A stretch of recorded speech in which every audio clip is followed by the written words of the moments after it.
Alrighty then, I am yellow. Why am I yellow? I'm jaundiced. Look, it's just... I'm so sorry. I was going to stream today, but I'm apparently dying of some sort of liver disease. No, hang on. Let me fix that.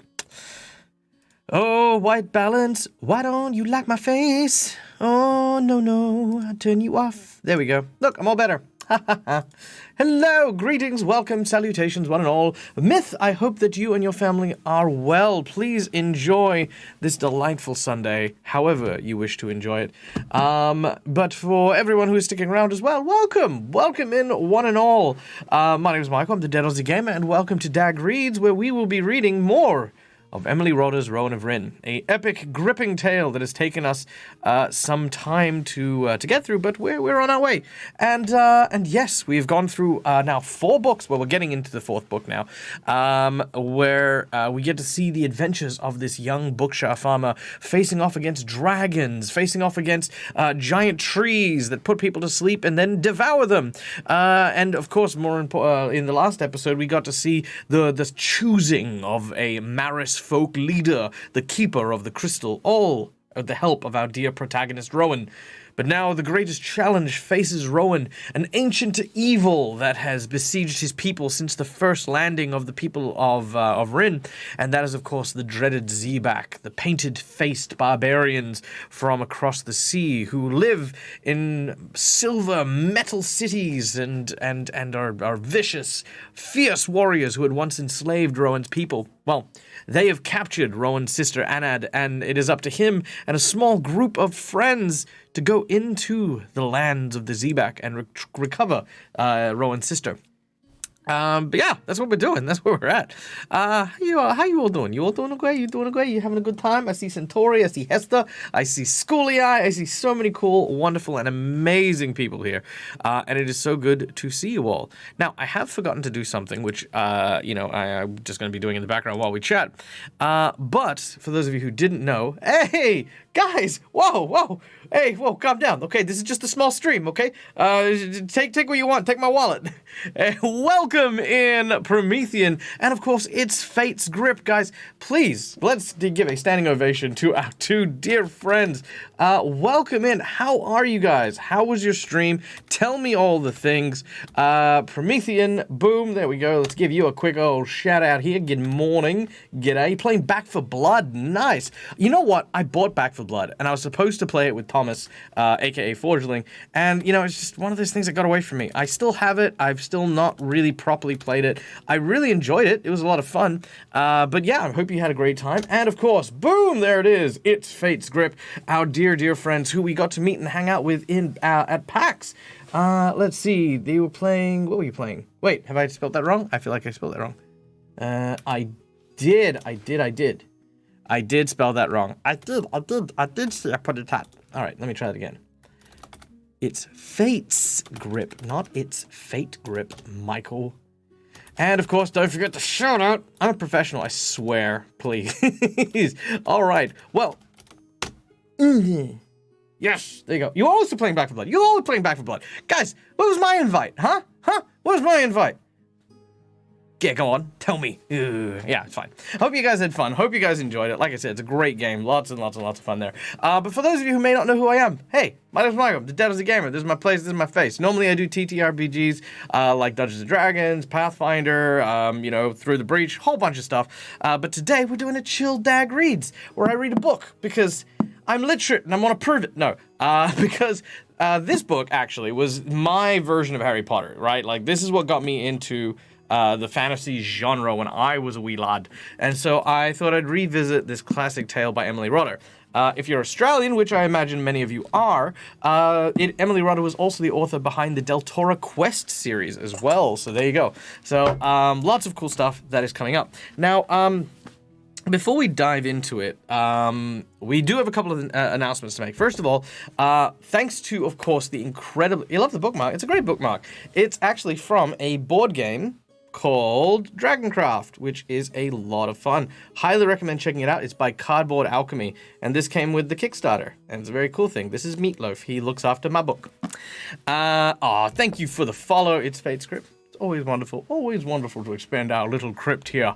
Now, Couple of announcements. First announcement is, of course, first of all, we hit our donation of the Convergence cosplay, and as of today, everything has now been ordered and is on its way, meaning that there will be some photos and some little walkthroughs of the Instagram variety with me in the full costume when all of it arrives. So, pending a couple of weeks of shipping and all that other jazz, we will, of course, be getting that. So yeah. So I wanted to take a moment to thank everyone for all their donations throughout the weeks and throughout the months that we've been doing it. I am so super excited for you guys to see what I have made. Secondly is we do have a new donation goal. And that one is...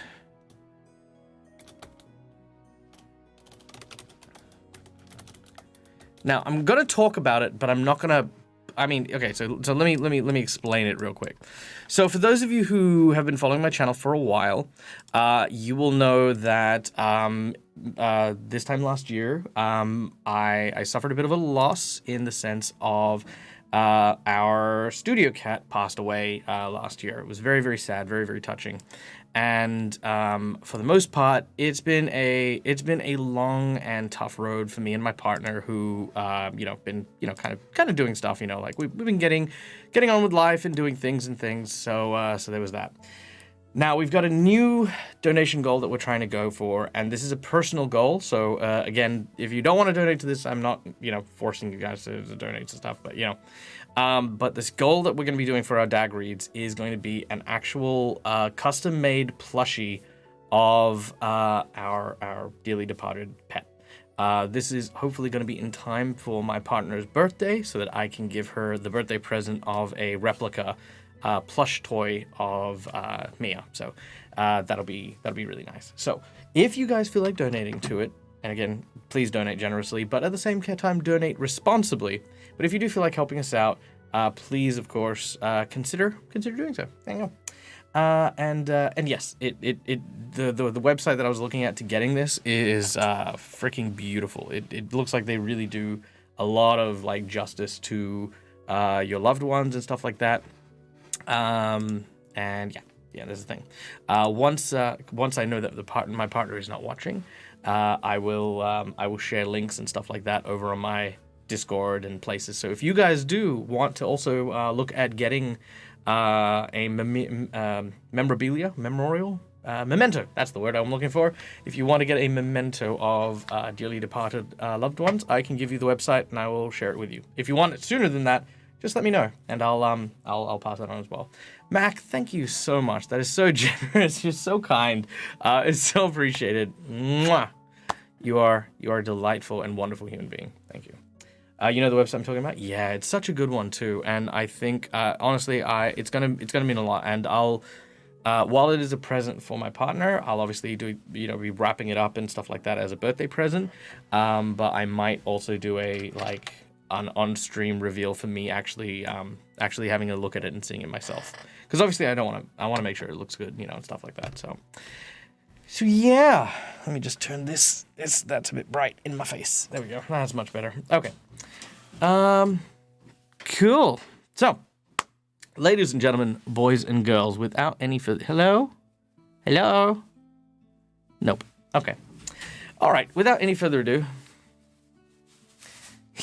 My partner's walking past the door. See, it's all going to be so secret. Sneaky, that one. Okay.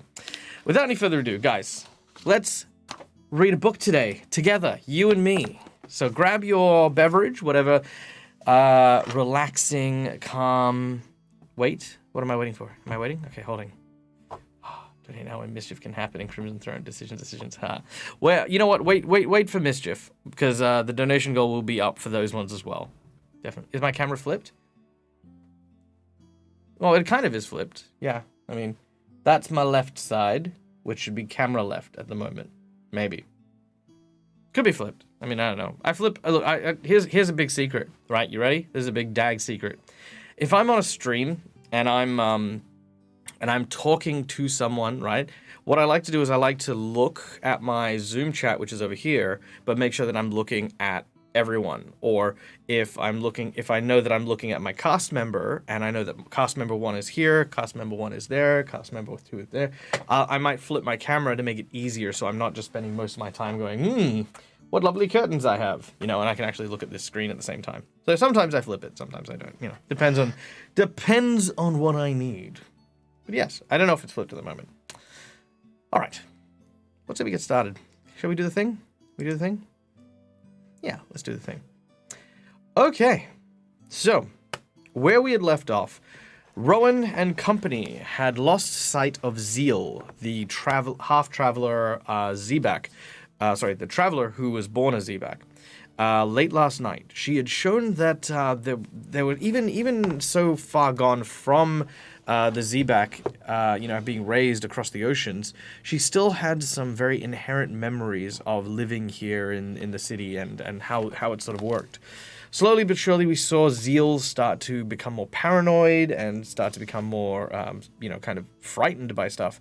That our group of Alan, the baker from Rin, Rowan, our main protagonist, and Pelaine, the Maris man, started to kind of grow concerned for her. But then, when they awoke after resting in what could only be described as a water treatment plant, where Pelaine managed to finally, after crossing a desert, get a chance to soak and revitalize, Zeal went missing. It was Alan and the others who went searching for her, only to find some large cages covered in tarp. But just as they were about to reveal what was beneath them, Zeal arrived dressed as a... Hey, Lilac Maid, so good to see you. Oh, stop it. You so... Trying to butter me up, you are. But yes, before we could find out what was beneath the tarp, however, Zeal arrived with a bunch of Zebak guards and took Rowan and company prisoner. What will happen? What is going to, undergo over here? Only time will tell. But without any further ado, let's say we read today's adventure. Oh, actually, before I forget, let me...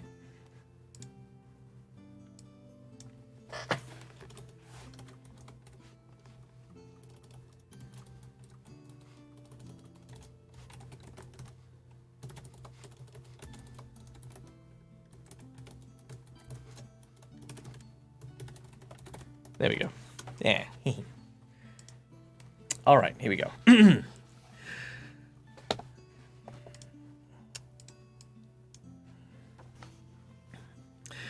Afterwards, Rowan realized that he must have fainted as the guards roughly gagged his mouth. When he awoke with a pounding head and a dry throat, he had no idea how much time had passed. All he knew is that he was lying on the hard ground of the floor in an iron cage, chained hand and foot. He could hear Pelaine groaning beside him. Probably Alan was on Pelaine's other side. They were prisoners now. Prisoners of the Zebak. Zeal had gone to the side of the enemy, or she had always been there in her heart. The thought made him feel sick. Slowly he became aware that the cage was jolting and rocking, that there was a rasping sound of metal wheels rolling over bricks. The cage was being pulled along a road. The cloth that had been thrown over the cage did not cover it completely. By turning his head a little, Rowan could see glimpses of the street through which they were passing. He saw houses and bakers' wagons. He saw stalls piled with fruits and vegetables and bags of grain. He saw children playing. He saw adults working or simply walking along the streets carrying baskets, tools, leather bags, and babies. All glanced curiously or in a frightened way at the cage before turning away. He was surprised to see that they were wearing ordinary clothes and not uniforms, except for the black striped from hairline to nose. All but the very youngest children seemed to bear. They did not look unlike the people at his home. "The cage cover has slipped. Put it right," barked a voice. Rowan's stomach turned over. Oops, sorry. "The cage cover has slipped. Put it back right," barked a voice. Rowan's stomach turned over. The voice was Zeal's, but so changed, so cold. He twisted his head a little more, wincing at the pain, and saw a straight grey back, a swinging arm, and then the side of a stern face, eyes staring straight ahead. Zeal was striding beside the cage. Zeal, the betrayer. Zeal, who had used their trust to trap them. One finger stands, the others bend.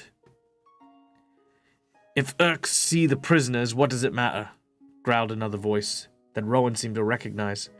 If they know the guards have captured spies inside the city walls, they will understand how dangerous our enemies are. Their discontent will cease. They will understand that war is necessary for their protection. How dare you question my order? Snapped Zeal. I told you this affair is a deadly secret. Do as I say. Yes, sir, said the other voice hurriedly. Rowan suddenly realized that the second speaker was the guard who had complained about having to push the garbage cart. He searched his memory for the name. Zanel, that was it. The cover was pulled more closely around the cage, and Rowan could see no more, but he could hear. And as he listened, doubt began to stir in his mind. Was it possible that there was something he had not understood? Was it possible... If you and your fellow buffoons had not blundered into this business, you would know nothing about it, Zeal said sternly. As it happens, I had use for you and decided against reporting you. But beware, I can change my mind at any time, and then it will be worse for you. We were only taking our break, sir, whined Zanel through the thoroughly frightened now. And only early because we had finished our work before time. We did not know the spies were under your guard. They seemed alone and were not chained. What else were we to think but... Silence, Zeal shouted. It is not your business to think. Go to the front and urge the beast on. We are moving too slowly. I fear this gratch cannot move any faster. Excuse me, sir. Zanel whimpered. I had to fetch it from the compound where it pulls the slave plow. Being from the central control, sir, you are perhaps used to the fighting gratch, the ones being trained for the invasion. They're young and strong and fed on meat from the wasteland lizards, it said. But this gratch feeds on only grass and scraps. And the compound gate is just ahead. These prisoners are to be taken to join with the others without delay, Zeal's voice said, loud and icy cold. Those are the orders. Do you choose to disobey? Plainly, Zanel did not. After a moment, Rowan heard his voice at the front of the cage. Hup, hup! He was shouting. The cage lurched as the beast, pulling it, made a greater effort. That is better, Zeal's voice said loudly. So loudly that Rowan is sure she intended the prisoners in the cage to hear. So very soon our captives will meet their small country woman again. How grateful they must be to have a pleasant ride with us to guide their way. Perhaps they feel that chains of sorrow are not a high enough price to pay. What do you think, Zanel? With chains of sorrow you must pay for the other hands to guide your way. Hello. This is my other cat. He's come to visit. Have you? Oi. Nope. Not paying me any attention. Just gonna clean yourself there. You don't know this book, but it seems good? Well, Lilac Mage, let me give you a brief recap, because, of course, I don't want you to feel like you're missing out on anything. This is Emily Rodda's The Rowan of Rin. And as a quick, super recap, Rowan is from the town of Rin, a small, warrior-esque village made of former slaves who were once captured by the Zebak, who this book is about. In time, each of the warriors of Rin became kind of accustomed to more domestic life, but one person, Rowan of course, was born kind of weaker and more cowardly than the others. But in the first book, we witnessed Rowan overcoming adversity as the water around Rin that flowed down from the mountains stopped, and he and 6 others should I say, had to climb the mountain in order to try and find out where the water had gone, forcing Rowan to come face to face with the dreaded dragon at the top of this mountain. After the confrontation, Rowan and the others returned and the water restored, earned Rowan a bit of fame among the town. Second book, The Rowan and the Travelers, saw the arrival of the allies of Rin, the Travelers, where Zeal, who we're talking about here, her people come from. Now, Zeal was born a Zebak, but was raised by the Travelers, who were kind of like these nomadic people, and Zeal was one of their forerunners, who flew kites high above and in front of the Travelers to kind of guide their way and scout. In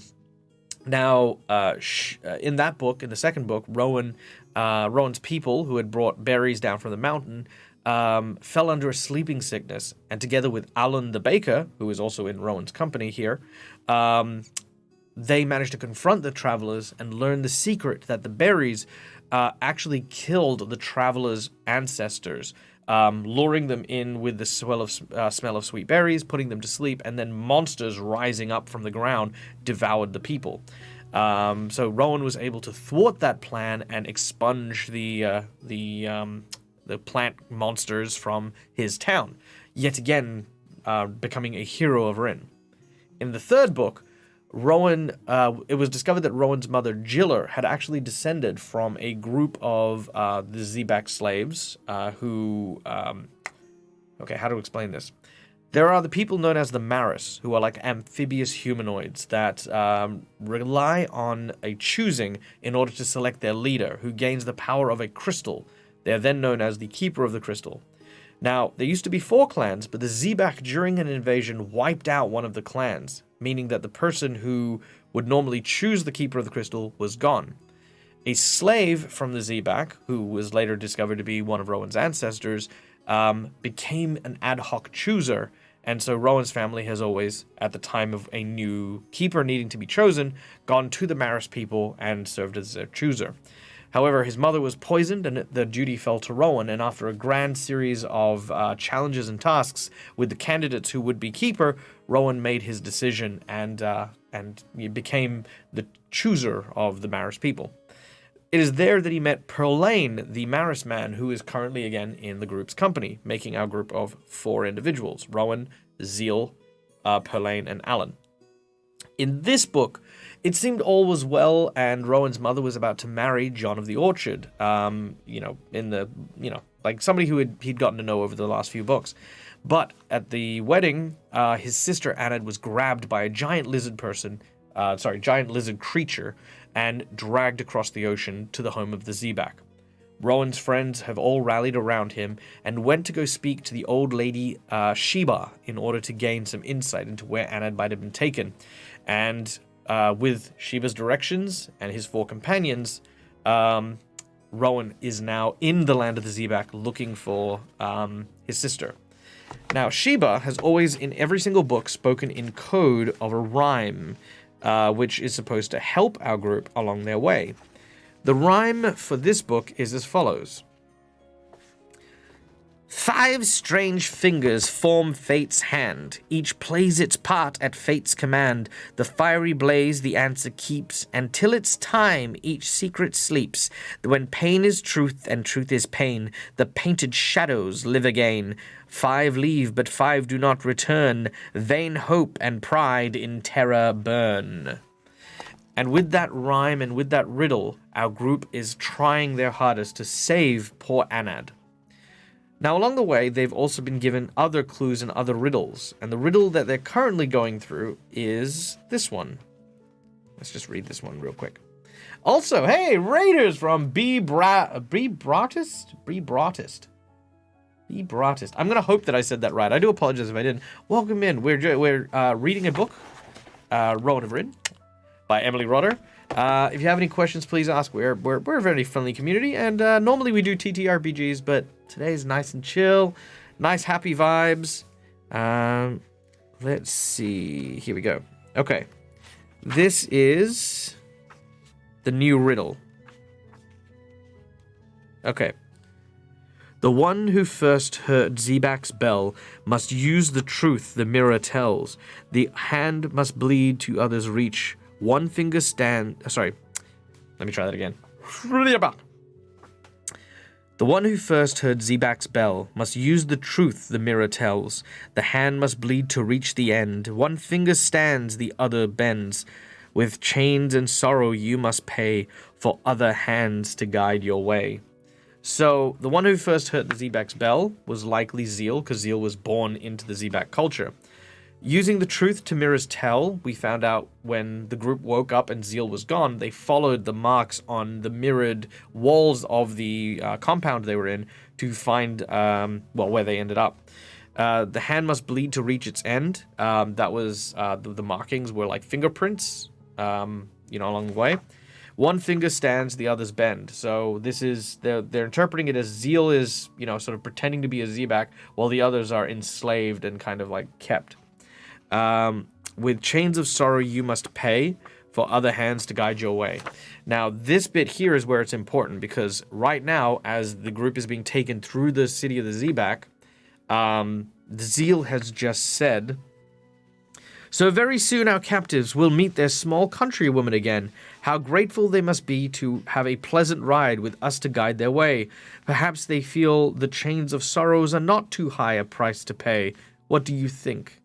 And that for me is kind of like one of those moments of like, she's trying to tell everyone, I'm still following the riddle. I'm still, following this path for you. Which is great, because that's kind of what we suspected was happening. Lady Colleen, so good to see you. Hello, welcome in. You came in with the Raiders as well. So wonderful to see you here. It's been a while, I feel like it has been. Tell me all the things. Have you been well? Have you been good? So yeah. Anyway, as I said, we're reading a book, and then we'll normally take breaks either during a raid or at the end of each chapter. And please ask all the questions. I will answer them as best I can. But first, a drink.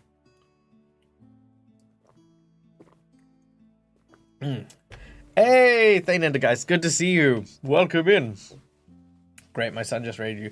Oh, look at that. That's so wonderful. I love this community. It's so supportive and so wonderful. Well, thank you very much, and I greatly appreciate the raid. And it is wonderful to see you as well, Thane. New. Nothing's new. I am still doing what I love, and for some reason or other, people continue to support me doing it. So I am complaining of nothing. All right. What say we get back to this story, shall we? And if you want to stick around after the raid, guys, grab yourself a drink, something nice to relax to, put on some cozy shoes, and let's continue our story. Where we left off, with our heroes captured, and Zeal, their ally, wearing Zebak armor, guiding them through the city. The guard walking at the front guffawed at the thought of what was a cruel joke, but Rowan knew that Zeal's words had been a message. She wanted them to know that she had been taking them to where Anad had been kept, and she had used as much as she dared of Sheba's rhyme to tell them that she had done so. Rowan heard a muffled sound beside him. With difficulty he turned his head. Pelane's eyes were wide and excited. He couldn't speak because of the gag in his mouth, but Rowan knew that he too had heard Zeal's message and understood. "Open the gate!" shouted Zeal, "and be quick!" Rowan felt the cage turn off the brick road and onto another that seemed to be made of earth. The gate crashed and shut behind them. His body rolled painfully on the lurching iron floor as the cage rumbled onwards, but he hardly noticed it. His mind was racing as he tried to work out what must be happening. While they slept by the underground lake, Zeal had gone exploring. Somehow, perhaps by following the troop of guards they had seen returning, she had found the place where the uniforms were being kept, and had taken one for herself. She had put it on and used the grease on her fingers to mark her forehead. Then perhaps Zanel and his fellow guards had come in. She hid from them, only showing herself when Rowan, Alan, and Pelane were attacked. She saved her friends from death or capture, the only way she could, by pretending they were already her prisoners. Now she was continuing to play her part. She was playing it well, and thanks to her the problem of how they were going to find Anad had now been solved. There was a shout from the front gate, and it stopped with a jolt. "Very well," Rowan heard Zeal say. "Get them out." The cover was pulled from the cage. Rowan squinted against the sudden glare of light. As slowly, the world outside the cage came into focus. He stared astonished. He had expected to see a prison with stone or metal walls, iron bars, rows of prisoners in chains. But what he saw were trees, green fields, a stream, cottages, people harvesting grain. They were so familiar. A tide of homesickness rose in him, and he wondered wildly if he was dreaming. If a great mountain had towered above the village, if the animals that grazed in the field had been Bookshire instead of the huge creatures the Zebak called the Grash. If he didn't know better, he would have thought he was in Rin. One thing was clear. Anad could not be here. There'd been some sort of mistake. Zila tried her best, and at least they were out of the maze, but Zanel had brought them to the wrong place. Perhaps by accident, perhaps not. The side of the cage opened with a clang, and Zanel reached in and pulled out Rowan like a sack of grain, then threw him to the ground. "Take more care," barked Zeal. "They are not to be injured. Those are the orders." Zanel grunted angrily, but heaved Pelaine and Alan out of the cage with more care. They lay on the ground next to Rowan, unmoving. Rowan stole a glance at the Gratch which had pulled the cage. It had lowered its head and was tearing eagerly away at the grass. It was glad the journey had ended, and it was now home. "You may now go," Zeal told Zanel severely. "And remember, you are forbidden to speak of this matter. If I hear that you had done so, you will find yourself outside the wall with the Ishkin." "Yes, sir," mumbled Zanel as he turned to leave. "Wait," Zeal commanded. "Give me the key to the prisoner's chains. I may need it." A strange expression crossed Zanel's face. It was surprise, quickly followed by suspicion. "But central control guards like yourself have keys to open any lock, sir," he said. Rowan held his breath. Zeal had made a mistake. Zeal straightened her shoulders. "I choose to have your key, Zanel," she snapped. "Give it to me." Zanel stared, then he took a key from his pocket and walked towards Zeal. She waited, unmoving. She did not want to seem too eager, Rowan thought. She knows he is suspicious. He strained his wrists against the chains, but it was held fast. There was nothing he could do. Zanel was very near to Zeal now. He peered at her, and his eyes narrowed. She held out her hand for the key. He took another step, then pretended to trip. His hands flew up and grazed Zeal's forehead, knocking her cap off. The black line that ran between her nose and hairline smeared into a black smudge. Her long hair fell to her shoulders, and for a single moment Zanel goggled at her, and at his own hand, which was now marked with black grease. He then gave a roar and drew his dagger and sprang up. Zeal tried to leap away from him, but the heavy boots and stiff uniform hampered her, and she tripped and fell. Watching helplessly, unable to even cry out, Rowan moaned with horror as Zanel lunged for her again, grinning with triumphant rage. And then, as though by magic, the tall figure of a stranger suddenly plunged towards Zanel from behind the empty cage. He seemed to have appeared out of nowhere. He must have crept up on them unseen and stayed hidden until now. He had fair hair with a touch of ginger, and was young, not much more than a boy. He was wearing rough worker clothes and carried a homely garden spade. But his face was full of a hero's determination. His shoulders were broad and his arms were powerful. With a shout, he raised the spade and brought it crashing down. The next moment, Zanel was lying unconscious on the ground. His attacker stood, panting above him, gently kicking him to see if he would stir, and then seemed satisfied. He picked up the dagger and looked at Rowan, Pelaine and Alan lying helpless on the grass, and at Zeal scrambling to her feet.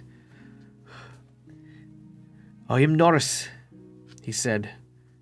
He leant on the spade as his eyes scanned them one by one, lingering with curiosity on Pelaine. Then he turned to gaze back at Rowan, and his face broke into a smile. "You are welcome, Rowan," he said. "We have been waiting for you." End of chapter 15. All right. I feel as though his reputation has preceded him. Likely by his sister, who had been telling stories of Rowan, is my suspicion.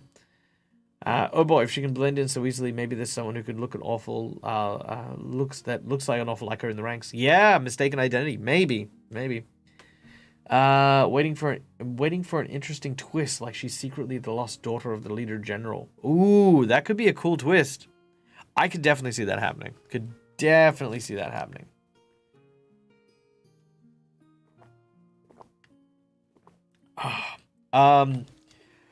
Well, we obviously knew that the marking that the Zebak have is a tattoo. So when he kind of fell and was like going for her head, that was really clever on his part. Honestly, I think so.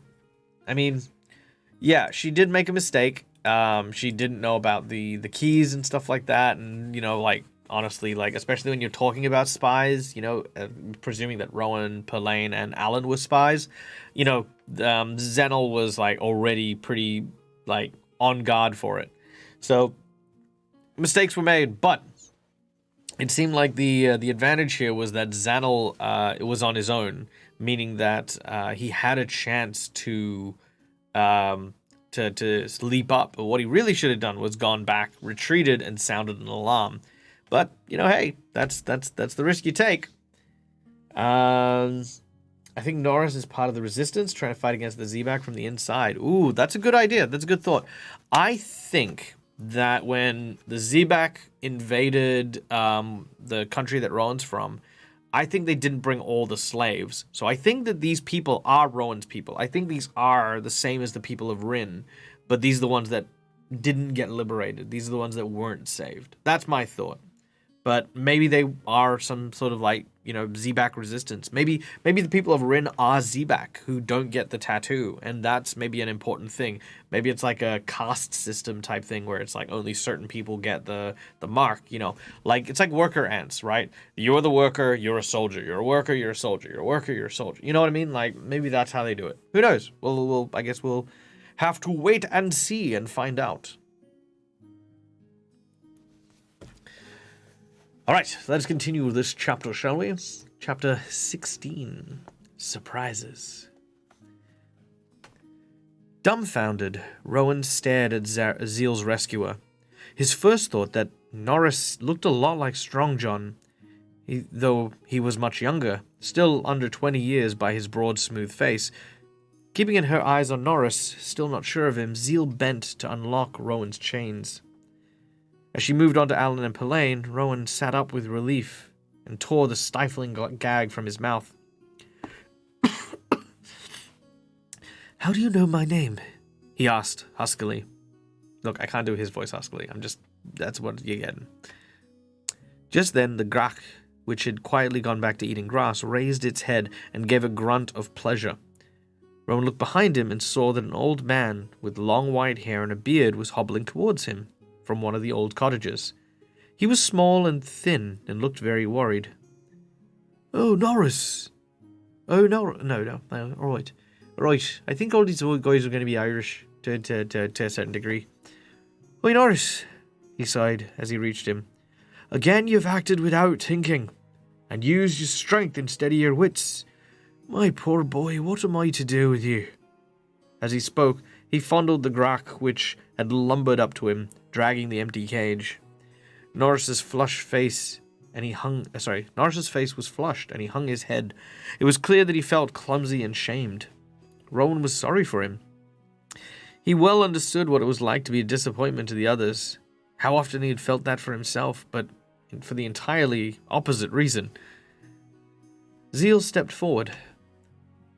Norris saved my life, old one, she said firmly. He had no choice but to attack. What else was he to do? The old man shook his head. Plainly he could think of nothing, but he stared at Zanel's unconscious body with dismay. They would come looking for the poor creature, he said at last, in his gentle, hesitating voice. We must hide him, and the cage too. Under the haystack behind the cottage, perhaps, and then we will think of what we should do. He sighed again as Norris roughly dumped the guard into the cage and crashed the door shut. Then he seemed to remember watching the strangers, and he turned to Rowan and bowed. Greetings, Rowan, he said. Forgive our squabbling. Poor Norris, he's a good-hearted boy. but his hasty ways drive me to despair. I am Theory of the Silk. My home is your home. Before Rowan could answer, Theory had turned to Alan, Zeal, and Perlane. And I am pleased and interested to meet you all as well, he said. We were expecting Rowan, but not others. He turned and began to walk slowly back to his cottage, with Norris at his side. The Grach followed, pulling the cage behind it. Why were you expecting me?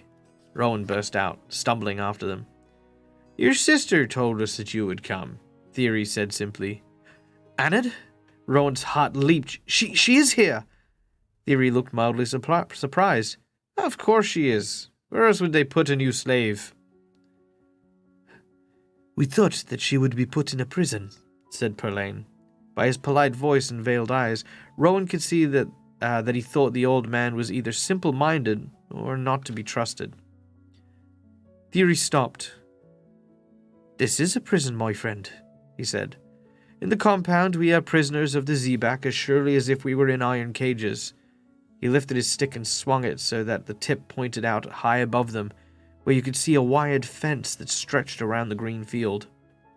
Zeal turned to look at the distant workers and frowned. But those people are Zebak, she said sharply. I see their brow marks. Oh yes, agreed Theory. Ordinary Zebak folk. Those guards call Urks come to the compound each day and join us in the fields. It has been many years since there have been enough slaves to do the work alone. He glanced at Zeal. You too are Zebak, he said. But where is your brow mark? Zeal lifted her chin proudly. I became a daughter of another land when I was very young, she answered. These clothes I put on were only to deceive the gods. Rowan felt a snuffling at his shoulders, and without thinking he put his hand up. When his fingers felt a scaly skin instead of warm wool, he jerked his hand away, but the Gracht moaned in disappointment. Aw. So he put his hand back. Good. That's sweet. That's cute. Aww. See, I love animals. Doesn't matter. Scale, wool, fur, feathers. They're all cute. They're all adorable. They all want love. Not all of them. They all want love, but don't give all of them love, right? Like, don't go up and give love to a crocodile who doesn't want it, you know? They want love, just maybe not from you. DAG PSA, don't touch animals until they give you consent. Okay. And that includes pets. Yeah, let's take a moment here. If you see a person walking a dog, do not reach out and touch their dog, right? If it's not your dog. Ask for permission. Seriously. Just look at the person in the eye and say, hey, you have a really adorable dog. Is it okay if I pat them? And then what they can do is they can look at their pet and go, yeah, no, he seems pretty calm. Come on, give him a pat. And you can give him a pat. And at some point they can go, yep, nope, that's enough. But sometimes animals just need that reassurance from their owner. And you're not their owner. And if you're not their owner, don't just presume that you have the same familiarity that their owner does. It's very important. It's an important thing when it comes to pet handling. I could have run a pet academy. Didn't want to. Because I would have to say goodbye to all the pets that I trained, and it would make me sad, because I love animals. Okay. Tangent done. Where are we at? What was I doing? Who am I? Especially if they're a service animal. Oh, especially if they're a service animal. Yeah. Under no circumstances do that to a service animal. Yep. I'm sure you've all seen videos of like people who have like gone up and pet service animals and they've been outraged. How dare you tell me that you can't pet my animal? It's like, well, because it's not your animal, it's a service animal, and just calm your farm. Yeah, okay. Dag. Yep, Centauri, you are right. Okay. Now, I'm going to read that line again just because I thought it was cute and I want to do it. Okay. It's even on the other page, but I'm going to flip back just so I can read it again because it was a delightful thing. Rowan felt a snuffling at his shoulders, and without thinking, he put up his hand. When his fingers felt scaly skin instead of warm wool, he jerked his hand away. But then the Grack moaned in disappointment, so he put his hand back. If any creature wanted comfort, he could not deny it, however fearsome its appearance. The prophecy we were given said that the one who first heard the Zebak bell should use the truth the mirror told. Zeal was explaining. I heard the bells long ago as a tiny child, and my reflection in the walls had me face the truth that I was a Zebak, however much I pretended I was not. Suddenly I saw how I and I alone could take us forward, and it was my turn to play my part, as Pelaine had played his part on the sea and Alan in the wastelands. The wastelands? Gasped Norris, eyeing them with new respect. Let me try that again. And what will Rowan's part be, I wonder? Asked Theory, his voice very quiet. Rowan looked away from the Grack, then met his eye. He thought he saw a great sadness there, and wondered. But the old man quickly turned to Zeal again. Coming to the city must have been very painful for you, he said gently. Yes, admitted Zeal in a low voice. I felt that my friends must hate me for my birth. I hated myself. So that's why Zeal had seemed so cold and withdrawn in the maze, thought Rowan, putting his hand on her arm. Hated you? Alan exclaimed at the same time. It's not your fault that this land is at war with ours, and its people are cruel. Oh, sorry, let me try that again. Hated you, Zeal? Alan exclaimed at the same time. It is not your fault that this land is at war with ours, and its people are cruel, added Pelaine quietly. As Zeal's troubled face warmed, Norris shuffled his feet. We should move on. We should move on. We should move on. No, that's not what I like for this voice. It has to be Irish, but a little different Irish. All right, let me try a couple of things. All right. Coming to this city must have been very painful for you. Coming to this city must have been very painful for you. Okay. Got the old man. We should move on. We should move on. We should move on. Come on. Alright, we shall move on. No. We should move on. We should move on. How do you say we? Why? Why should move on? We should move on. That's so hard. Okay, you know what? We should move on. No. Oh, God, that's old strong John. Damn, so hard. Okay. More tiered old. Yeah. He should be, old. We should move on. Alright. Yes, no. The vocal fry. Alright. Oh. Okay, I got it. Right. The old man should sound...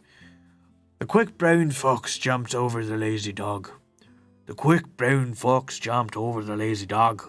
Yes, no, stronger and little. And then, if I need to, I can just dial it back to Norris. All right. Yes, got it now. All right. We're making some progress. All right. Let me go do that whole thing again. Coming to this city must have been painful for you. Yes, Zeal admitted in a low voice. I felt like my friends must hate me for my birth. I hated myself. So that was why Zeal seemed so cold and withdrawn, thought Rowan, placing his hand on her arm. Hate you, Zeal? Alan exclaimed at the same time. It is not your fault that this land is at war with ours, and its people are cruel, added Pelaine quietly. Zeal's troubled face warmed. As Norris shuffled his feet, we should move on, he warned. He was clearly embarrassed by the show of feelings. Again, he reminded Rowan vividly of John, and of Gilla too, and even a little of Anad. All of them would understand Norris's nature in a way that Theory could not. Norris is a stranger to his own people, as I am to mine, Rowan thought, as they began to walk again, matching their strides to the old man's slow steps.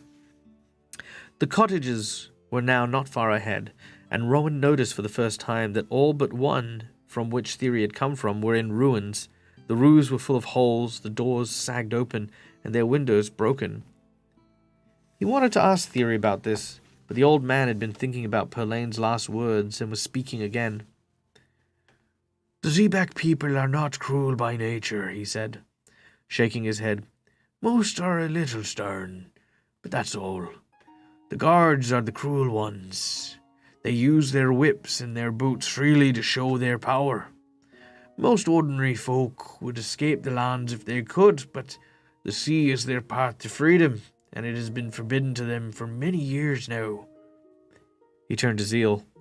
Your parents must have been among the last to attempt to flee by boat, he said gently. If they paid for it with their lives, their actions gave you at least a chance for a new life. Zeal lowered her head. The people are prisoners in their city, just as we are in the compound, Theory went on. The city walls are high, and the wings of the working grach are clipped each year so they can't fly. He pressed his lips together. It gives the beasts great pain, he added, almost as if it had hurt him, almost as more than anything. The guards are all powerful, Norris growled, glaring at the still figure in the cage with hatred. The people are helpless against them. But this is changing, Theory said. I feel it. The tide is turning. He threw open the cottage door, ignoring Norris's snort of disbelief. Rowan walked from the hot sun into the pleasant coolness within and stopped short. Despite his eagerness to see Anad, for a moment all he could do was look around and wonder why he felt so instantly at home. In size and shape, it was true. The room was like a living room in Rin, but instead of being plain and containing those things that were only useful, this room was full of light and bright colors. Long blue curtains pulled back from the large windows. There was a beautiful patterned rug on the floor and paintings on the walls. The couch was heaped with embroidered cushions. On the shelf above the fireplace stood a yellow jug of flowers. My granddaughter's work and mine, Theory's gentle voice murmured. I'm glad you find it pleasing, but you'll want to see your sister. With a guilty start, Rowan turned and followed him up the narrow stairs to the attic. Perlain, Alan, and Zeal crowded behind. All is well, Sharan, Theory called as he entered the small bedroom. And there, on a narrow bed, under a spread embroidered with leaves and flowers, lay Anad fast asleep. The fragrant scent of sweet herbs drifted on the air. A slim, dark-haired girl was standing beside the bed with her hand on the back of a chair. Her eyes, soft, were startled. She still clutched an open book, as if she had jumped in fright on hearing the footsteps by the door. The child's brother has come, Theory told her, ushering Rowan into the room. Rowan, this is my granddaughter, Sharan. The girl was about Rowan's age, but no taller than he was. She shyly smiled in greeting, and to his astonishment, Rowan was filled with the feeling that he had met her before. That's impossible, he told himself, but the feeling was strong, and it would not leave him. I'm glad you came here. I'm glad you came here. I'm glad you've come here, Sharon was saying. Anna has slept for almost all the time she has been with us, but whenever she stirred, she said your name. While his friends waited at the door, Rowan tiptoed onto the bed. Anna was pale, and there were some scratch marks on her face, but she was breathing peacefully. His heart swelled with relief. As he looked down at her, her eyes flickered, then opened. She stared up at him without the least surprise and smiled. I knew you would come for me, Rowan, she sighed. I was not afraid. Rowan smiled back at her. You're never afraid, he said, bent over her. With the medallion hanging around his neck, which now swung free, he heard a gasp from behind him, but could not turn to look because Anad's fingers had caught the medallion and held it fast. Pretty, she said, yawning widely. Sleep now again, Anad, Rowan said. I'll be here when you awake. Anad nodded drowsily. And you would take me home, she said. Her eyelids were already growing heavy yet again. She blinked at Sharan.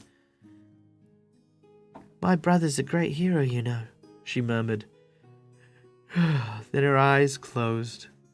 The fingers clutching the medallion loosened as she fell back to sleep. Greetings, Raiders, from the Eldritch Scribe. Good to see you. Yes, it is story time. We're almost at the end of the chapter. Stick around if you'd like, and we will give you a quick recap on where we are in the adventure, but and a proper shout out. Rowan straightened and stepped away from the bed. His heart was very full. Home. Would any of them see home again? He turned, anxious to know what had caused the gasp he had heard. Sharan had put her arm around her grandfather's shoulders, to his surprise. Rowan could now see that the old man's faded eyes were glistening with tears. "I knew you would come one day," he quavered. "I believed as my father believed before me, as our family has always believed. And so we went on, painting the silks for you as slowly we faded away." Rowan stared at him, confused and a little afraid. Was Theory mad? He looked helplessly at Sharan and saw that she was trembling. "Grandfather, Rowan doesn't understand," she whispered to the old man. She looked back at Rowan. "When Anna came, we wondered if at last the time had come," she breathed. Her face, her strength.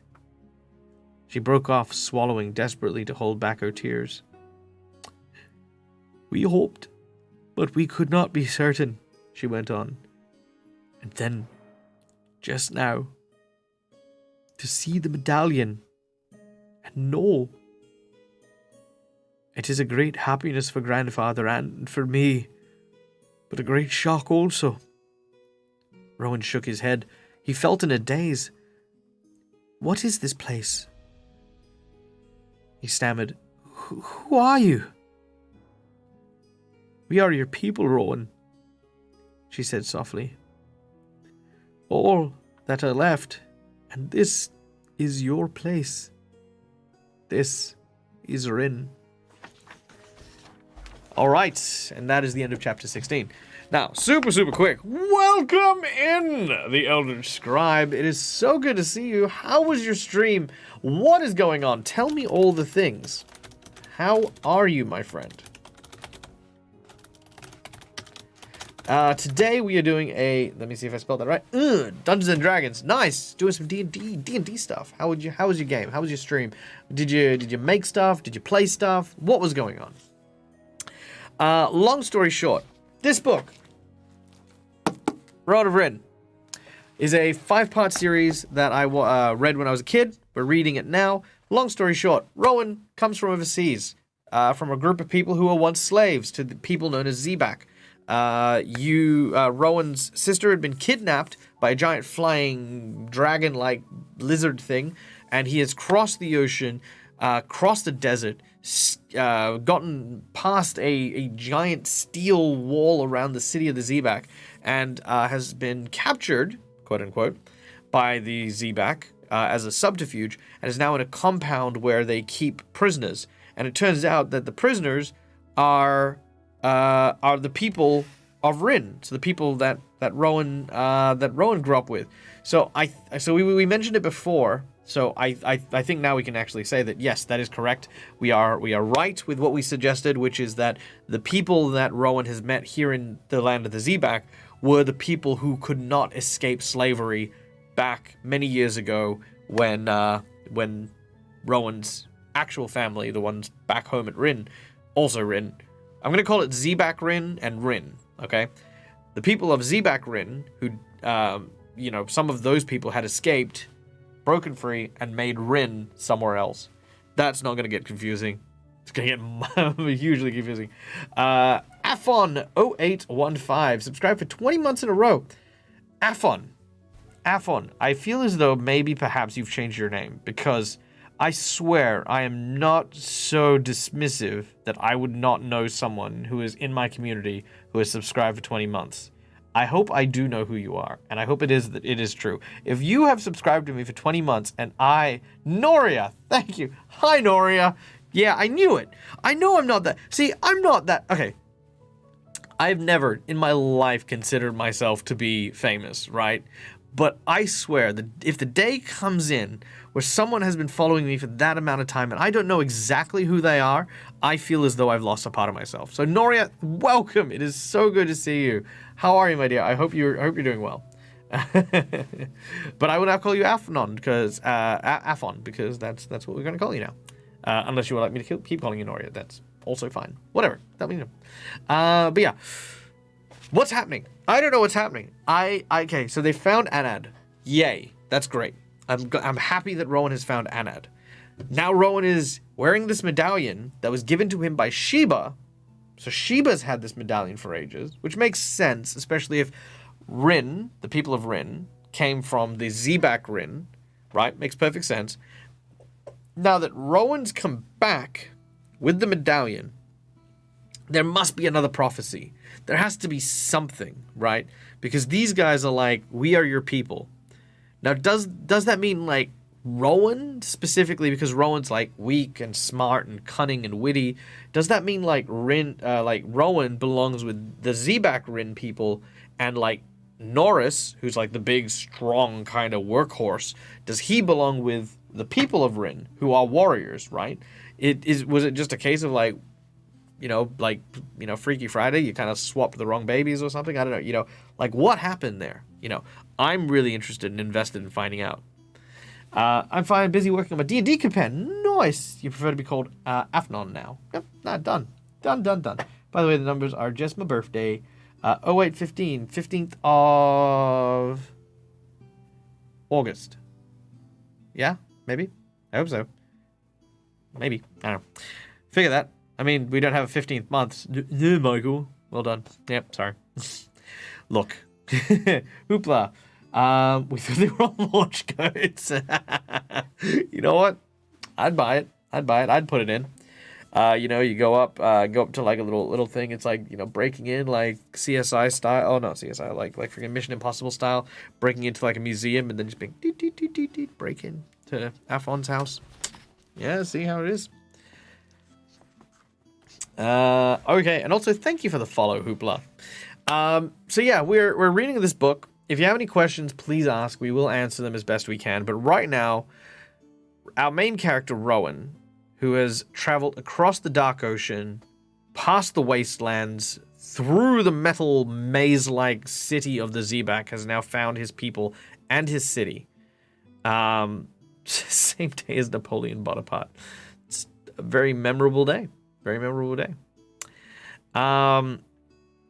Yes, he has now found his people. But what does that mean? And more importantly, now that he has found Anad, how is he going to get home? The boat that they came in hit the sea, and the thing is, it's kind of like that. It's kind of like that Moana thing, right? Where the boats aren't designed to travel long distances out in the wide open ocean. So pretty much they sailed here. The ship crashed, and they managed to swim to shore, but there's no way back. So they need to find a ship, or they need to make a ship, but they got nothing. Plus, there's also talk among the Zebak gods of a invasion. What the hell that's about? Because invasion's not good. But, I mean, this book series is not a violent series, right? Like, probably the most violence we've seen so far is the guard who kind of attacked Zeal in the chapter just before this. It's probably the most violent it's been. And all that happened was, Norris showed up and wanged him on the head with a shovel. He's still alive and he's in a cage. But we've never seen anyone die or be injured, sorry, I lied. There's also the lizard things that got eaten by the centipede Ishkik thing. But, we haven't seen people get injured or die. So it really doesn't make sense in my mind if, this invasion happens. I don't imagine a full-scale war happening in this series. I imagine something is going to happen to rally the people, and then the Zebak are going to call it a day. This kind of the vibe I'm getting. It's a young adult book series, Wanged him? You don't say wanged? Hey, you wanged him. Wanged him on the head. Yeah, that's right. I'm actually Australian. It's very weird. A lot of people look at me and they're like, are you Italian? Are you Egyptian? Are you Indian? It's like, I'm Aussie. And then they hear me talk for like 20 seconds and it's like, oh yeah, you're Australian. Especially when I use the C word in front of Americans. Yep. That one gets me in trouble. All right. What say we read chapter 17? I've been really pushing my voice on this one because there's been like, this is the first book in which like there's been like so many different voices coming in. So you have Rowan, softer, gentler voice. This is just the main character's voice. And then you got Alan. All right, Alan is the baker, who's also, you know, a traveller. He's quite a friendly fella. He likes to have a few laughs here and there. And then you have Zeal, who is quite determined, quite strict, quite stern, but is also a member of the Travellers, who works there and does all that. You know what? I tell people like this all the time. The Canadians definitely do the same sort of. The Aussies / Canadians also do the same thing. Yep. All right, so that was Zeal. Zeal is very stern. And then you have Perlain. Perlain is from the Maris people, the amphibious, water-dependent people. And he has a more Italian kind of Spanish accent. And then we have the Irish accent of Norris. All right, so Norris sounds a little bit like this, which is a little bit more, rhythmic and a little bit more methodical. And then you have the old man there who kind of sounds exactly like Norris, except with a deeper, more growly voice. And then you have, of course, the Irish woman, which is the other way around, where you're making it a bit more cloudy, a little bit more wavy, and that is Sharan, who's, of course, the young woman who's now the granddaughter of the old man whose name escapes me. It was Theory, that was his name. So yeah, there you go. So we've got all these voices, so hopefully it'll help. If it doesn't, then, well, crap. Okay, here we go. Also, as always, guys, if you have any questions, or if you want to, talk about something in particular, whether it's D&D or whatever, put it in chat. Let me know. Let me know. All right. So, now, there's no point in you holding that message if you're not going to do anything with it. Hold on, give me a second. It's very funny that, that is how it chose to handle that.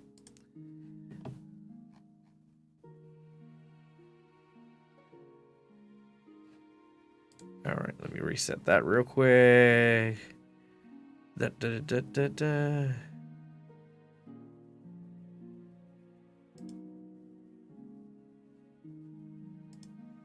Yep, it's not doing anything about it. It's fine.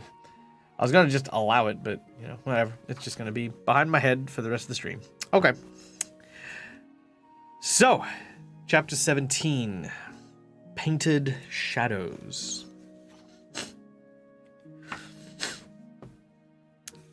Ooh, wow. Okay, this doesn't start good. You are not my people. I've never seen you before this day, and this is not Rin. Rin is far away across the city. The words burst from Rowan almost angrily. Sharan shrank back, looking to her grandfather for help. Very aware of Alan, Perlain, and Zeal clustered just inside the door, their faces startled.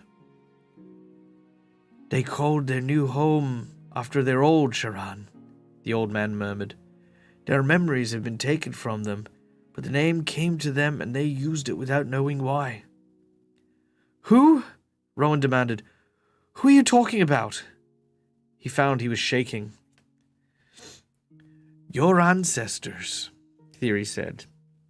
The ones who left us over 300 years ago and never returned.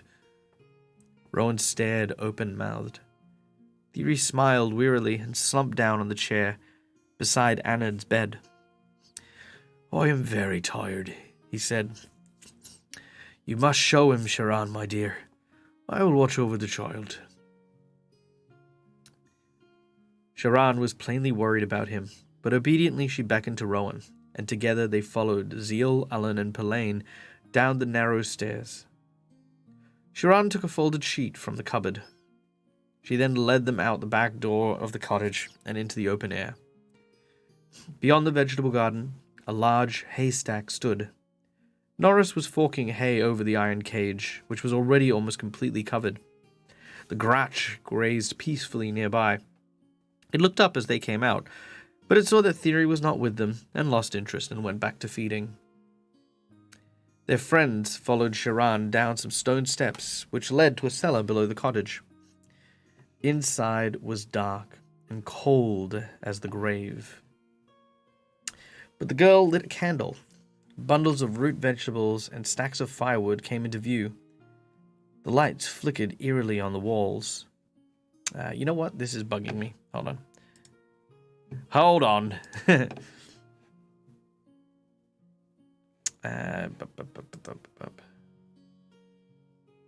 if I don't do anything about it now, it is going to just bug me for ages.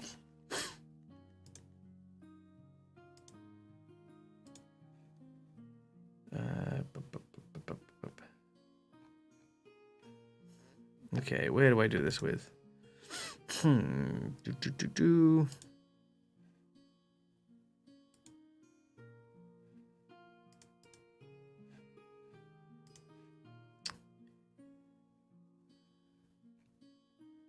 Where do I go into this?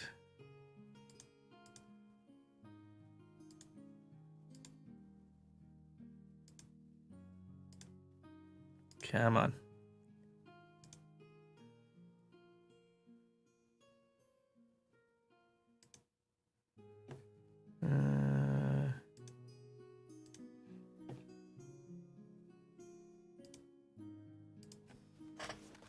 Okay, there we go.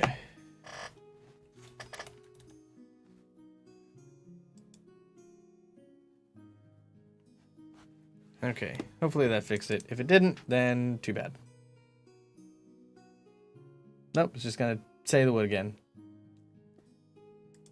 Yeah, just spam some messages. It'll be fine. It's okay. Not that I'm worried about it, mind you, but it's like one of those things where it's, yeah, if you're reading it back and, you know, it's just gonna sit there and be bright red. Again, no freaking clue. Actually, you know what? What if I... Does that change it? Nope. Nope, did nothing. Did absolutely nothing. Let's try this.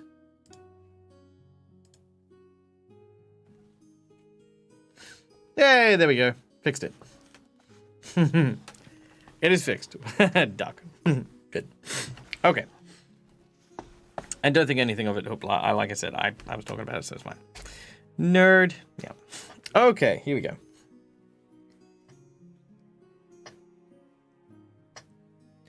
Okay.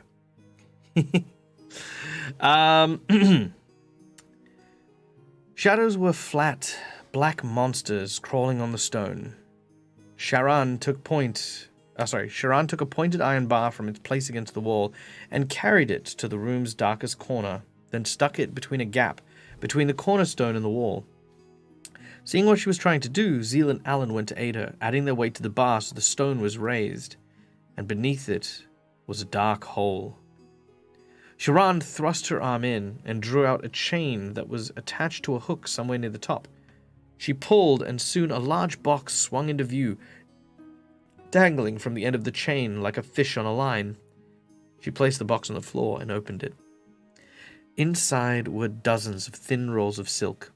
Each roll was as wide as Rowan's arm and was long, and each tied with a plaited cord, much like the one he wore around his neck. Some of the rolls looked newer than others. Some were very old indeed. "What are they?" Alan bursted out, craning his neck to see. "Our story," Sharan said. "I'll show you. I will show you." She spread out the sheets on the dusty floor and unrolled the long piece of silk upon it.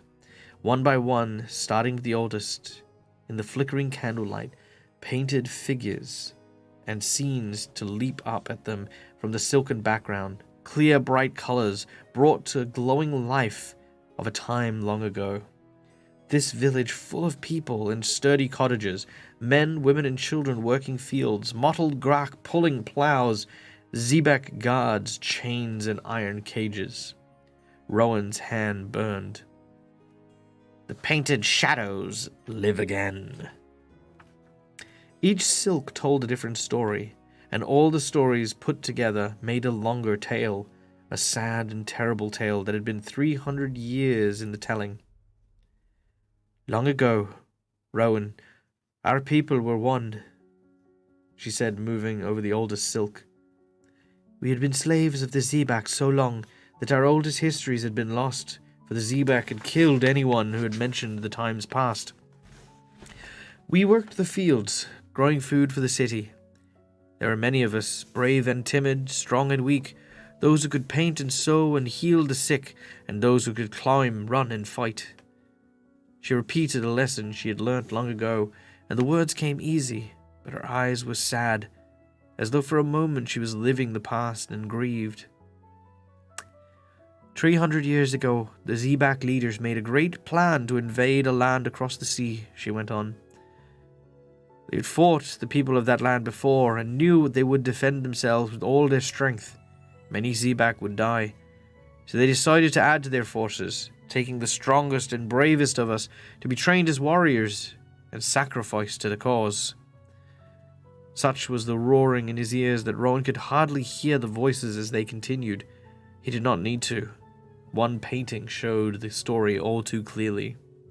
It showed the guards rounding up the people from the village and putting them into iron cages to which the Grash were harnessed. It showed the weeping and pain, and sons and daughters were torn away from mothers and brothers. As sons and daughters were torn away from their mothers, brother was separated from brother, husband from wife. The ones who were being taken were tall and strong. They reminded him of his family, the people he knew at home, and Norris. The ones who were being left behind were smaller and weaker looking, of no use as warriors. They were like Sharan, like Theory, like himself. Sharan's slim fingers pointed to a bent old woman standing close to one of the iron cages. She carried a bundle of herbs to show that she was a wise woman and a healer. She secretly passed something through the bars of the cage to another, much younger woman inside. Rowan bent closer to see what the object was. He saw and gasped. It was a medallion on plaited silk cord. It is the same, Sharan said. You are wearing it now. It has been passed down through the generations for 300 years, and now it's returned. We always believed that one day it would. So you knew that the warrior slaves did not die? Rowan said slowly. You knew that they turned against the Zebak and helped defeat them? Sharan nodded, pointing to the next piece of silk which shows the vivid scene of battle. The Zebak being driven back into the sea by their own strong slaves. With the slaves were the Maris, who had been painted with fishtails, and the travellers, wild with feathers and fierce laughing faces. Pelaine snorted. The Maris do not have tails. Sorry, I became French. I don't know why. I was not quite Italian. Let's try that again. The Maris do not have tails, he said stiffly. Neither do the travellers look quite so much like devils as this, I hope, she smiled. My ancestors couldn't paint truly what they've never seen, Sharan said apologetically. They had relied upon the tales they heard when the Zebaks who had survived came limping home. That is how they heard that their people had lost, that they had lost their people. Let me try that again. That is how they heard that their lost people had remained in the new land, and happily forgotten the loved ones that they had left behind in slavery. Alan's voice was harsh. Do not judge them, Alan, said Rowan quietly. The Zebak have ways of controlling minds, and plainly it has always been so. They washed their warrior slaves' memories clean so that they would fight well, and not pine for loved ones. Sharan nodded.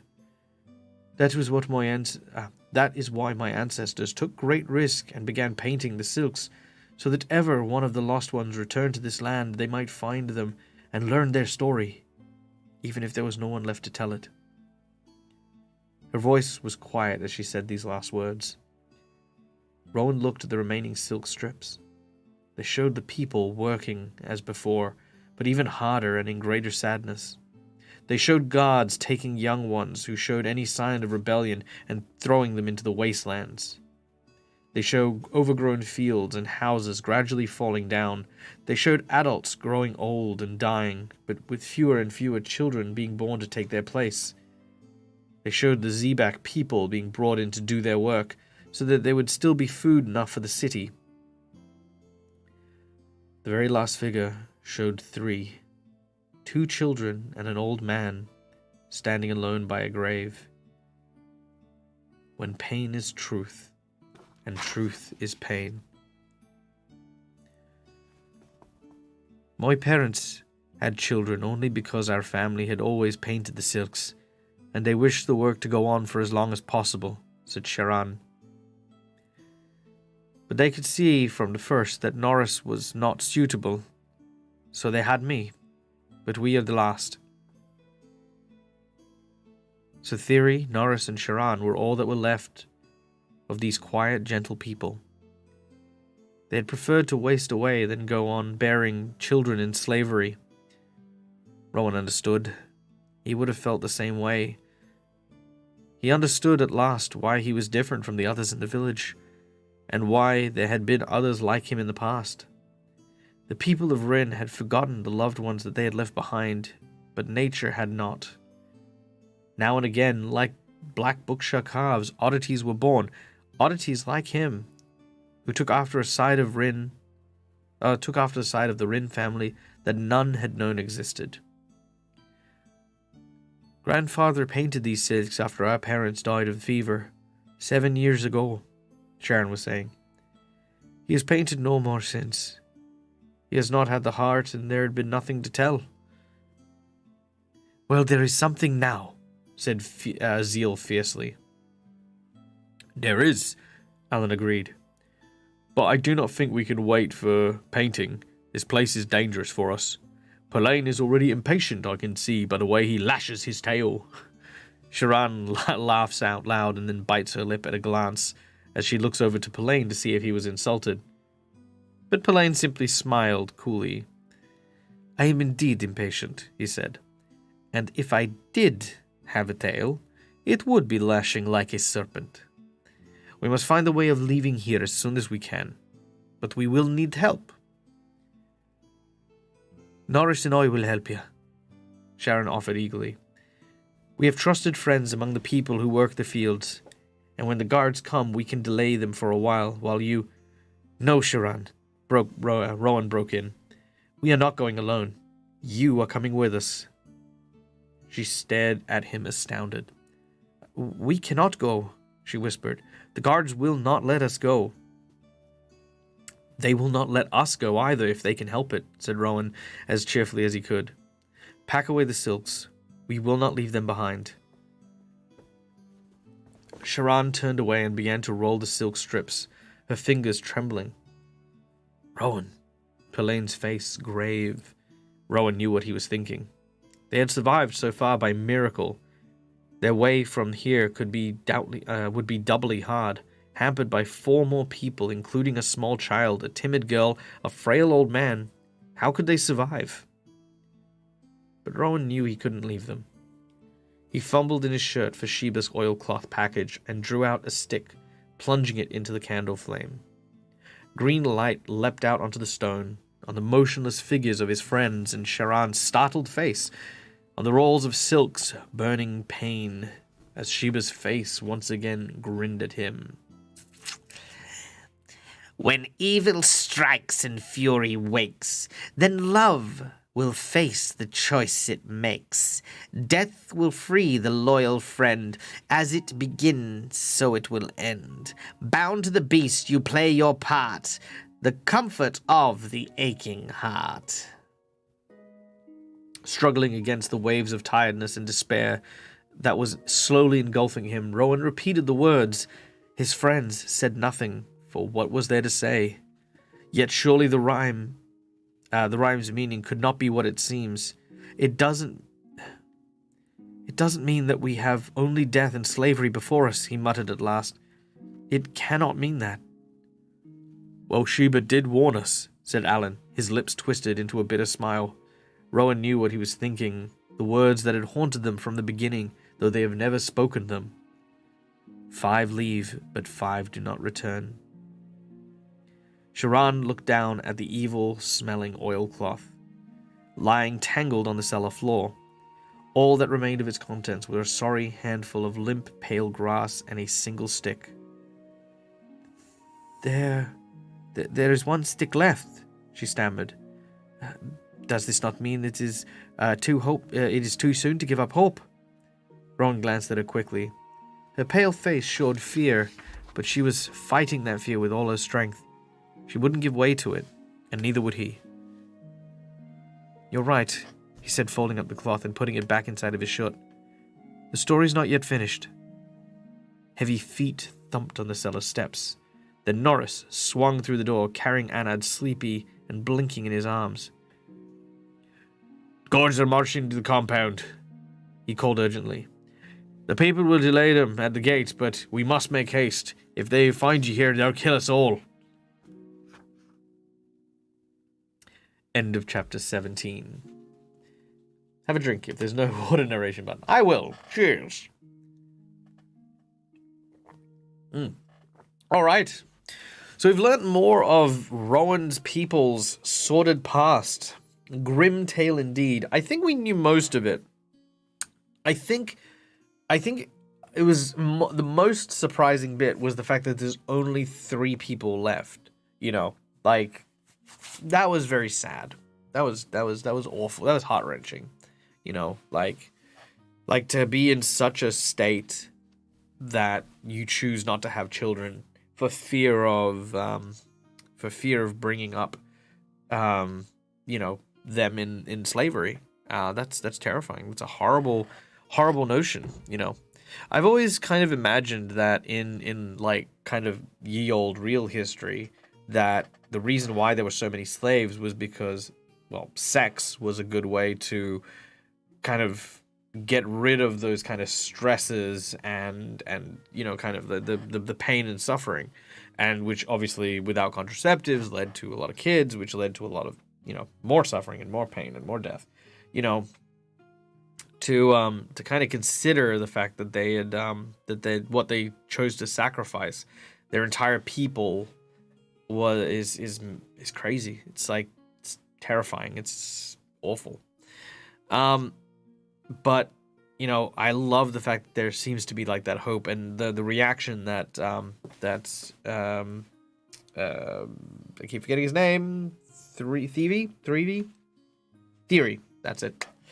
Theory. That Theory had, the reaction that Theory had when he saw the necklace and that there were people still there. It's like, for them, it's almost like their entire culture had been revived, you know? Like, there aren't just 3 of them. If they take these 3 people with them back, as Creative was saying, 5 don't return because 9 will return. That's amazing. I hope that does happen. The line that concerns me, though, is the death will free the loyal friend. That's a worrying one. But yeah, historical sex ed with DAG. Yes, that's true. Yes, historical sex ed. But you know, it's really cool to hear that might be the case, because there's one more book after this, and if they do escape and they do end up being part of Rin, that'd be really cool. That'd be really amazing. It'd be really cool to also see like how Rowan's relationship evolves with this person. I don't know if if the author wrote Sharan as a romantic interest for Rowan, but you know, like the fact that they are the same age, you know, like there's that kind of like notion here. Zeal's never really shown any kind of romantic interest in Rowan, or even that kind of like, you know, like admiration, or there doesn't seem to be anything there. Maybe that's just my own thoughts on it. Maybe you know, maybe that's not the case. You know, who knows? But yeah, I think you're onto the money there. I think that 5 don't return. More than 5 will return. I hope, because like let's look at this. Let's look at this logically here. So Alan the baker, Zeal the kite flying traveler, Zebak woman, Helene the Maris man, the amphibian creature, Rowan, and Anad. These are the people that should be going back. If we've got Theory, Norris, and Shiran, that's 8 people. But if Theory is too old to travel, Shiran and Norris choose not to go, let's say for whatever reason, right? They choose to not go. That still leaves 5. Which means if we're wrong about the extra people coming, definitely one of the main guys have to die. It probably won't be Pelaine, because, let's face it, if they need to cross the ocean, Pelaine might be the only way. Chances are, well, it definitely can't be Rowan. Yeah, maths. Can't be Rowan, because there's another book about him. Can't be Anad, because it would make the whole book pointless. Which means it has to be either Zeal or Alan. Actually, no, maybe it could be Pelaine, because if they aren't sailing a boat to get across the ocean, like if they fly across the ocean with one of the like flying lizard creatures, for example, because it was mentioned that the Grak used to have wings and that they've clipped most of their wings. Maybe they find a normal one without a clipped wing and fly across with it. But, you know, like Zeal knows how to fly, but Pelaine doesn't. So Pelaine might die, or maybe Alan might die. You know, who knows? Maybe the fighters don't return because they settle in a new place. It's true. Maybe they don't. Maybe they send Anad back. Neo, that place name. Could be. Very much could be. They could choose to stay behind and maybe form a resistance here. That could be another thing. Yeah, interesting stuff. Super interesting stuff. I think I want to believe that creative is right. I want to believe that they're all going to get back. I want to believe that none of them are going to die. I am worried because I think Alan is probably one of my favorite characters in the series so far, because, you know, when Rowan climbed the mountain, Alan turned away because he couldn't swim, right? And they went into like this dark cavern where there was this thin layer of rock that they could walk on, but then it was like a deep dark water and he would drown, so he turned away and went back. When the Travelers happened, we saw Alan speaking on behalf of the Travelers, trying to find the peace between the Travelers who were being accused of nefariousness, and which they were wrongly accused of, and the people of Rin. And now here again, when Rowan was trying to go out on his own, it was Alan who had gone to Sheba first to try and find answers to get Anad back. Alan's been like the Samwise Gamgee of this book, and for me, I'm like, there is so much given to this character that if anyone was going to die, it would be Alan, and I hate the fact that that's the case. And so I'm really hoping Alan's going to be okay, you know? I feel like there's too much at stake here. We've almost known Alan as long and as like the only thing he hasn't been in is the Keeper of the Crystal. So I'm so worried about that. The older guy passes, hopefully peacefully, releasing the other two to return to the group. Yeah, that could also be another angle. That could also be another angle. I think Alan is the faithful friend. Yeah, I agree. I think he is. I think he is a very, very faithful friend. You know. And you know, he's a good boy. He looks after his mom, you know, like, why would you want anything bad to happen to him? I feel like there's too many things. He's got too many red flags on him that makes me worried, filled with fear. Okay. Here we go. Let's see. How many chapters do we have left? We don't have that much actually, guys. Look, we've got like that much left. So we might actually crack on through it. So that's what, 18. We're on chapter 18. There's 21 chapters. So yeah, we'll do it. We'll go through the whole thing today. We might only break between 2 chapters if we want to get through it all in one go. So let us continue to chapter 18. As it began.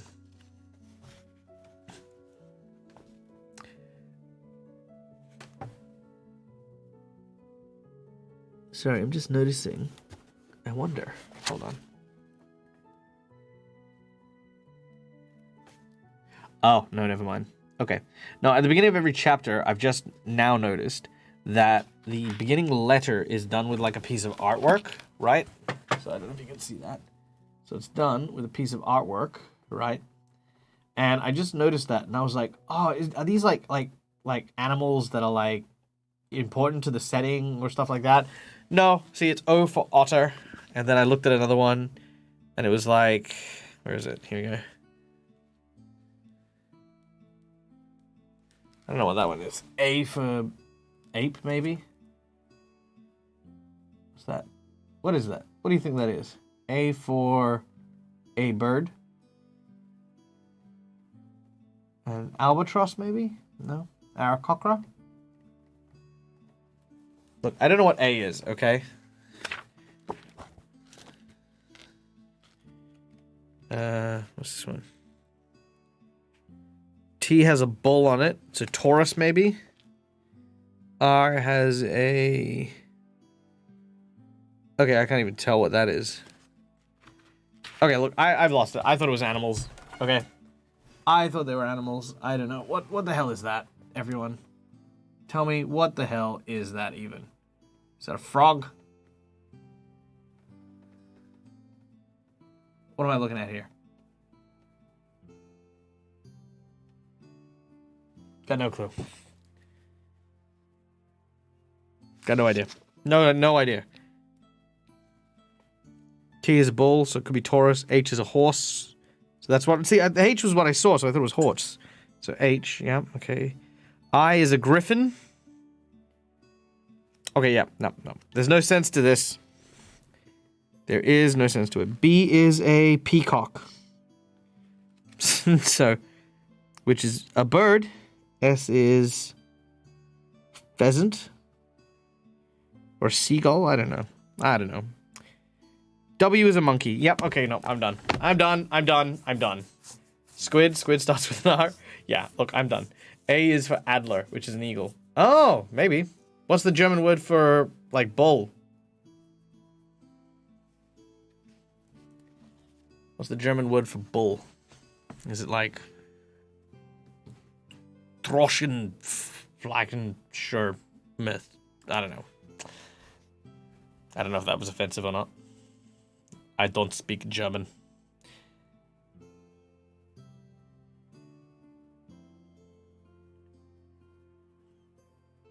Sounds legit. Thank you, Hoop.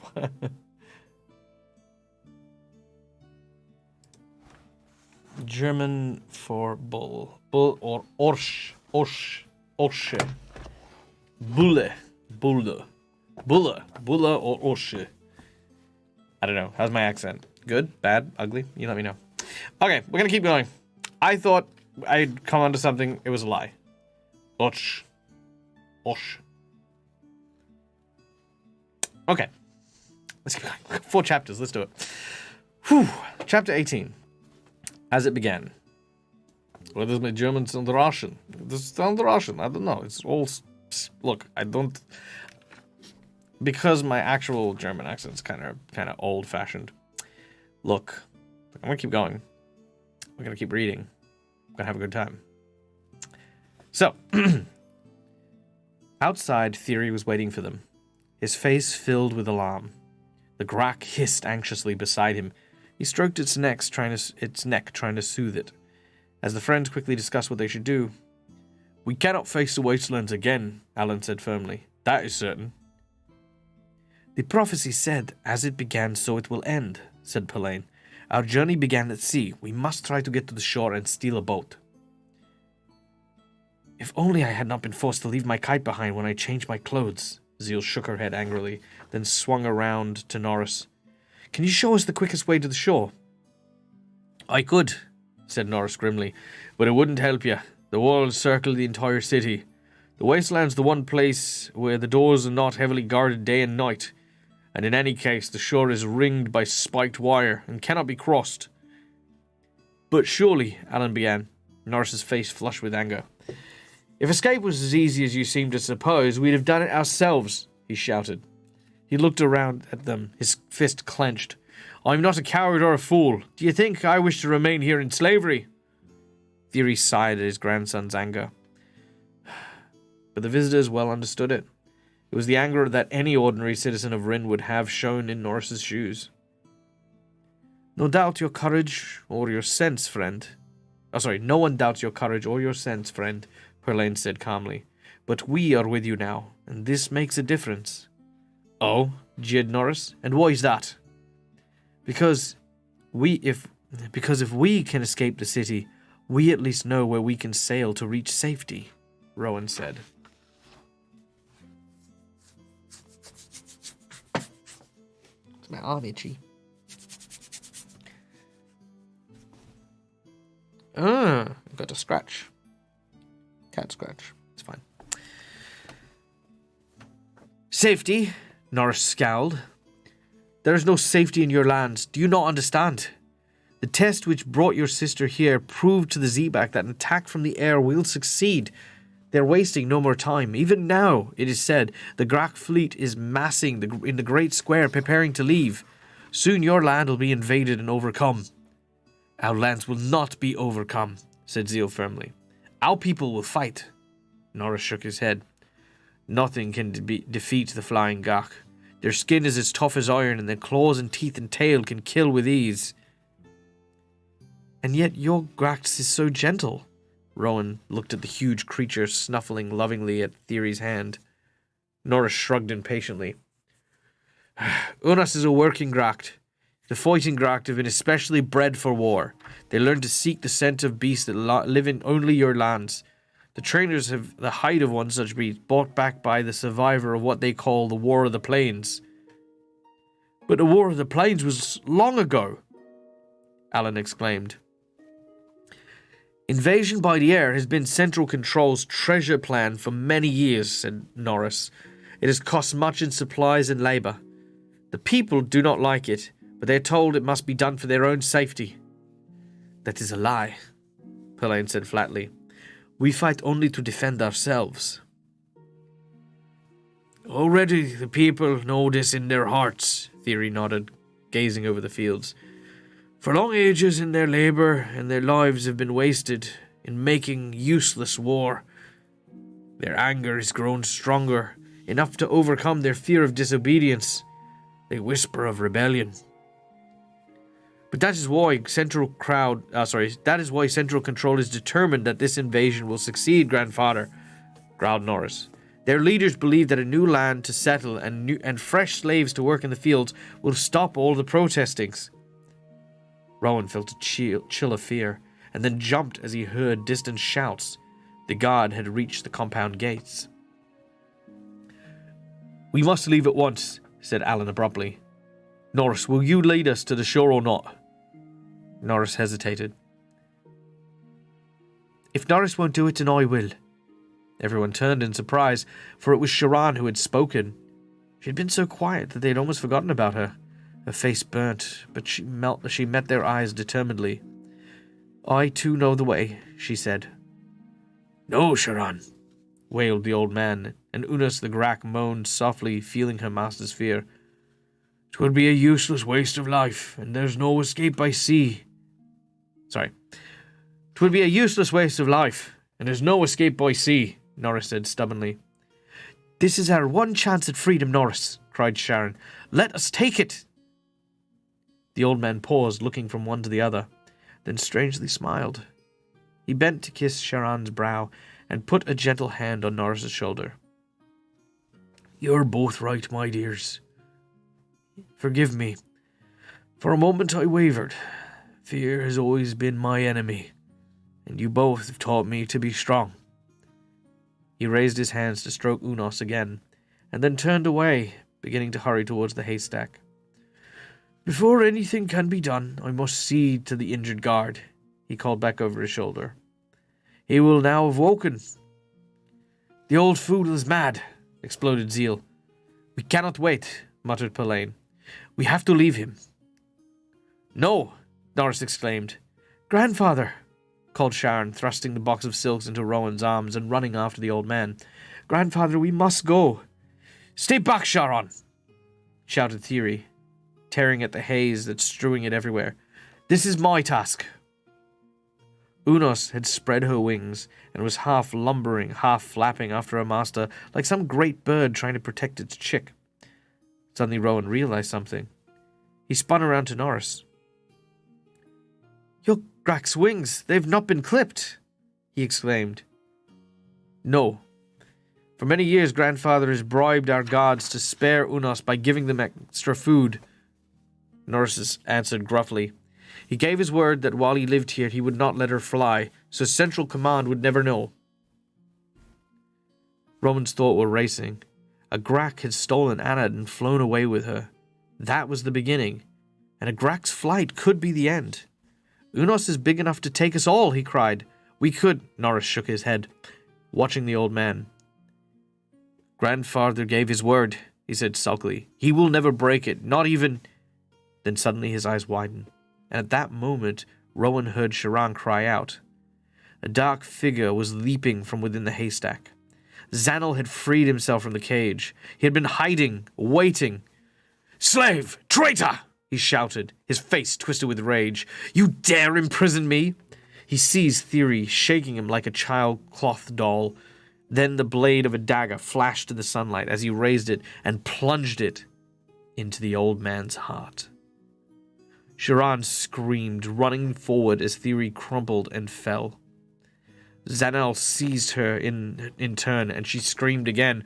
Rowan, Norris, Alan, Pelaine, and Zeal were shouting as they leapt to help her, but their cries were drowned out by another sound, a terrible animal wail of pain as Unos mourned her master. "Stay back!" Zanel shouted, the dagger held high in his hands. "I'll kill the girl if you move!" They stopped, eyeing him warily. "Fool," he snarled. "Did you think I only carried one weapon? Did you think a lock would keep me in a cage when my dagger boot could break it? Lie down now, flat on your bellies in the dust where you belong, or the girl will suffer for it." Grimly the friends glanced at each other. "Go!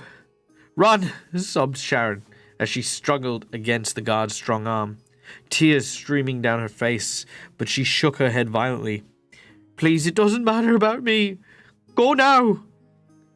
Zanel tightened his grip around her neck, strangling her cries, lifting her off her feet with ease. He dragged her forward, stepping over Theory's body, kicking it carelessly. The Grak looked up from grieving, her flat yellow eyes burning, and she hissed deep in her throat as she looked at the man who had killed her master. Zanel looked around in surprise. To him, Grak had always been simple beasts of burden to be used like slaves, without respect and certainly without fear. But never had he seen an animal whose eyes were so full of hatred. Fear flicked across his face. "Down, Grak," he said uncertainly. Unos bared her teeth. Her forked tongue flicked out, tasting her enemy's fear. The spines on her neck rose and stood upright. Her whole body seemed swollen as she moved slowly towards Zanel, spreading her huge wing. "Down!" shrieked Zanel, backing away. He slashed at her pointlessly with a dagger that he'd used to kill the old man, but which against this terrible foe was as useless as a toy. He suddenly turned, casting Sharan aside, and began to run. The Grak paused in mid-step, at first hardly daring to watch, Rowan thought she was going to let the guard go. Then, as he was almost away, the divided tail flicked, like 3 whips with spikes of thorns which struck with casual, deadly force. Zanel screamed once, but by the time he had hit the floor, he breathed no more. Rowan was shaking with the horror of what he had seen. He could not hear Sharan weeping, Alan cursing, and Anad calling to him.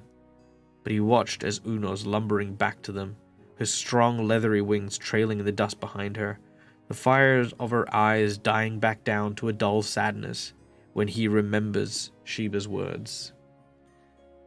When evil strikes and fury wakes, then love will face the choice it makes. Death will free the loyal friend. As it begins, so it will end. With a heavy heart, he moves to Sharan's side. "Do not weep," he says gently. "Your grandfather died as he wished. He made his choice, and his oath died with him. So his loyal friend is free to fly again. And as he planned, she will take us home." Chapter 19. So it will end. Also, thank you so much to the anonymous tipper for the $50 donation. I'm already in a very sensitive emotional state, and thank you. I want you to know I truly appreciate your very kind donation.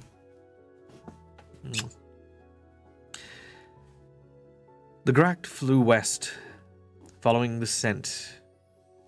She had flown for a long time, and she was tired and hungry, but the boy's gentle voice and stroking hands gave her strength to go on.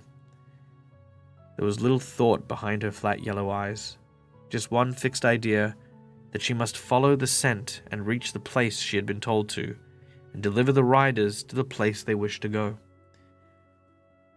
The sea had been left behind long ago, and dimly the Gracht was aware that below them now was rolling green hills and a winding stream of water glinting bright in the sunlight. She was aware that a mountain, its peak hidden in clouds, rose in the blue distance ahead, but her eyes were not important. Her ears, closed against the rushing of the wind, the beating of her aching wings, were not important either. All that was important was her forked tongue, flicking out and tasting the cold air, tasting the scent. She knew she was close to her goal. The scent was stronger. The good smell of dust, fire, ash, and bitter herbs made her jaws drip with hunger. Sheba. She even knew the name. Sheba, the gentle voice said, flourishing the small oilcloth bundle in front of her face, feeding her the limp stems of pale grass from inside so that its delicious, sweet-sour taste mingled with the smell. When a rider had climbed upon her back and tied themselves in place, the boy had said it again, Sheba, seek. And then the Gracht spread its wings and had flown over the empty ruined cottages and the fields where the workers looked up, waving and cheering, and the troop of guards shouting, over the city with its flaming tower, its gathering army of fighting Gracht, its grey-clad figures pointing and running, then on over the gleaming wall, over the burning wastelands and over the churning sea, over the jagged cliffs and onto this green land. The Sheba scent was strong. The scent of Gracht and Zebak was strong too, and growing stronger. But there were other scents too. Some of these Unos have tasted before. Two she had not. One of those she had not tasted was a warm animal smell. There was no threat in it, but the other was full of danger. It was fire, snow, and ice. It was hot, its breath, its dripping fangs, an ancient and jealous power. The leathery spines on the Gracht's back prickled with warning, but the boy's soothing voice was soft in her ear, so the yellow lizard's eyes did not flicker, and the beating of her scaled, mottled wings did not falter as she flew on to Rin. Star, who, for those of you who are joining us, Star is a bookshaw, kind of like a yak-like creature, who is Rowan's favorite bookshaw and companion. Star scanned the blue sky above the village. It was still clear except for the cloud that always shrouded the tip of the forbidden mountain, and two kites, one white and one red, riding the wind. And yet, surely there was something in the sky to fear. Something to fear, but something to welcome also. The scents were mixed, good and evil coming closer. She had already taken the herd to the lowest part of the field beyond the drinking pool. Now she led them into a circle. It was time. The birds had hidden long ago. She could hear the shouting in the village. She could see the people with weapons and flaming torches. Beyond the village, she could see Ogden the traveler, standing on a hill like a tree against the sky, watching the kites and listening. But her duty was to the herd, to protect the calves, to hold the circle. Star stood as still as a statue in place, sniffing the air. She was ready. She had to do what she could.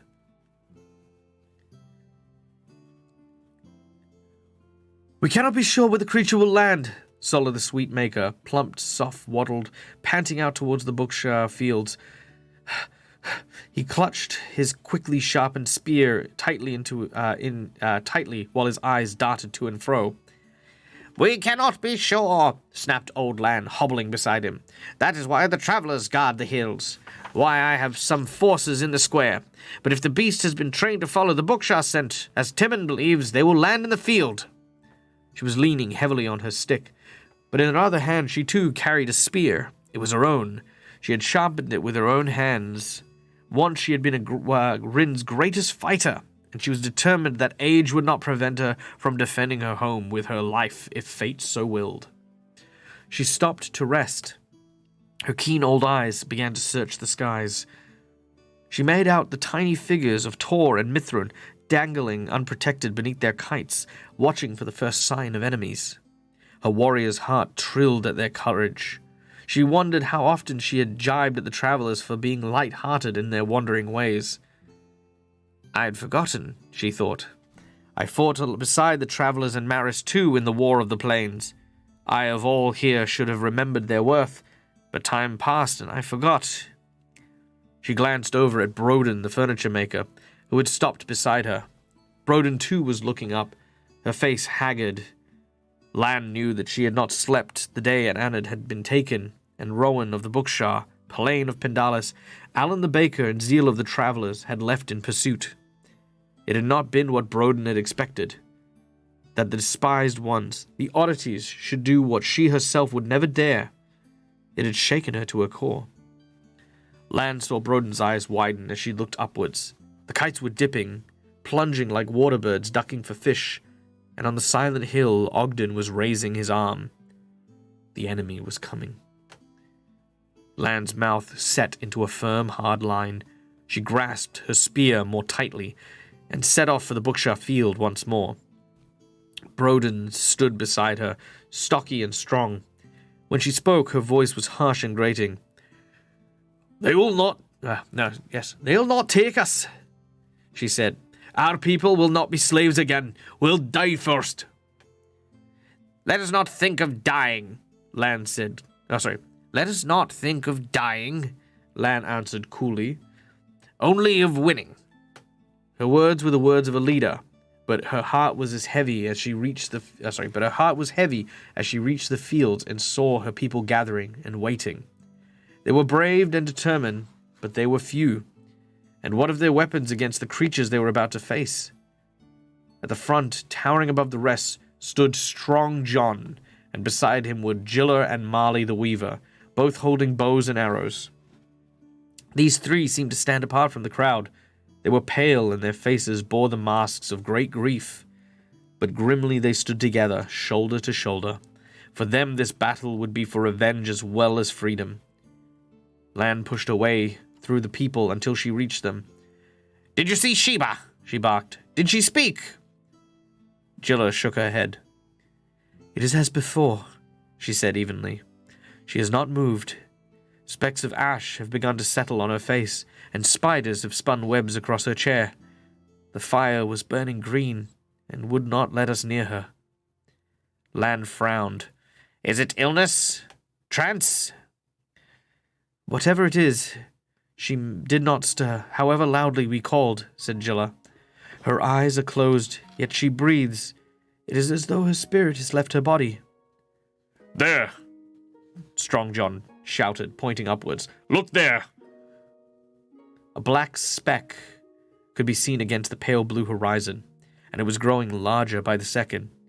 Kites wheeled and sped towards it. Only one! Someone in the crowd cried in relief. The same perhaps come for another child, another one cried. Well, we're ready this time. John shook his head. Ogden said he felt a great menace, he muttered. Far greater than before. If there's only one, it must be the first of many. They watched, transfixed as the black shape grew larger and larger. Now they could see its great wings beating the air. The kite swooped and darted around it. It seemed to fall low in the sky. They are worrying it, said John with grim satisfaction. Marley spoke for the first time. I see shapes upon its back, she said. It has riders.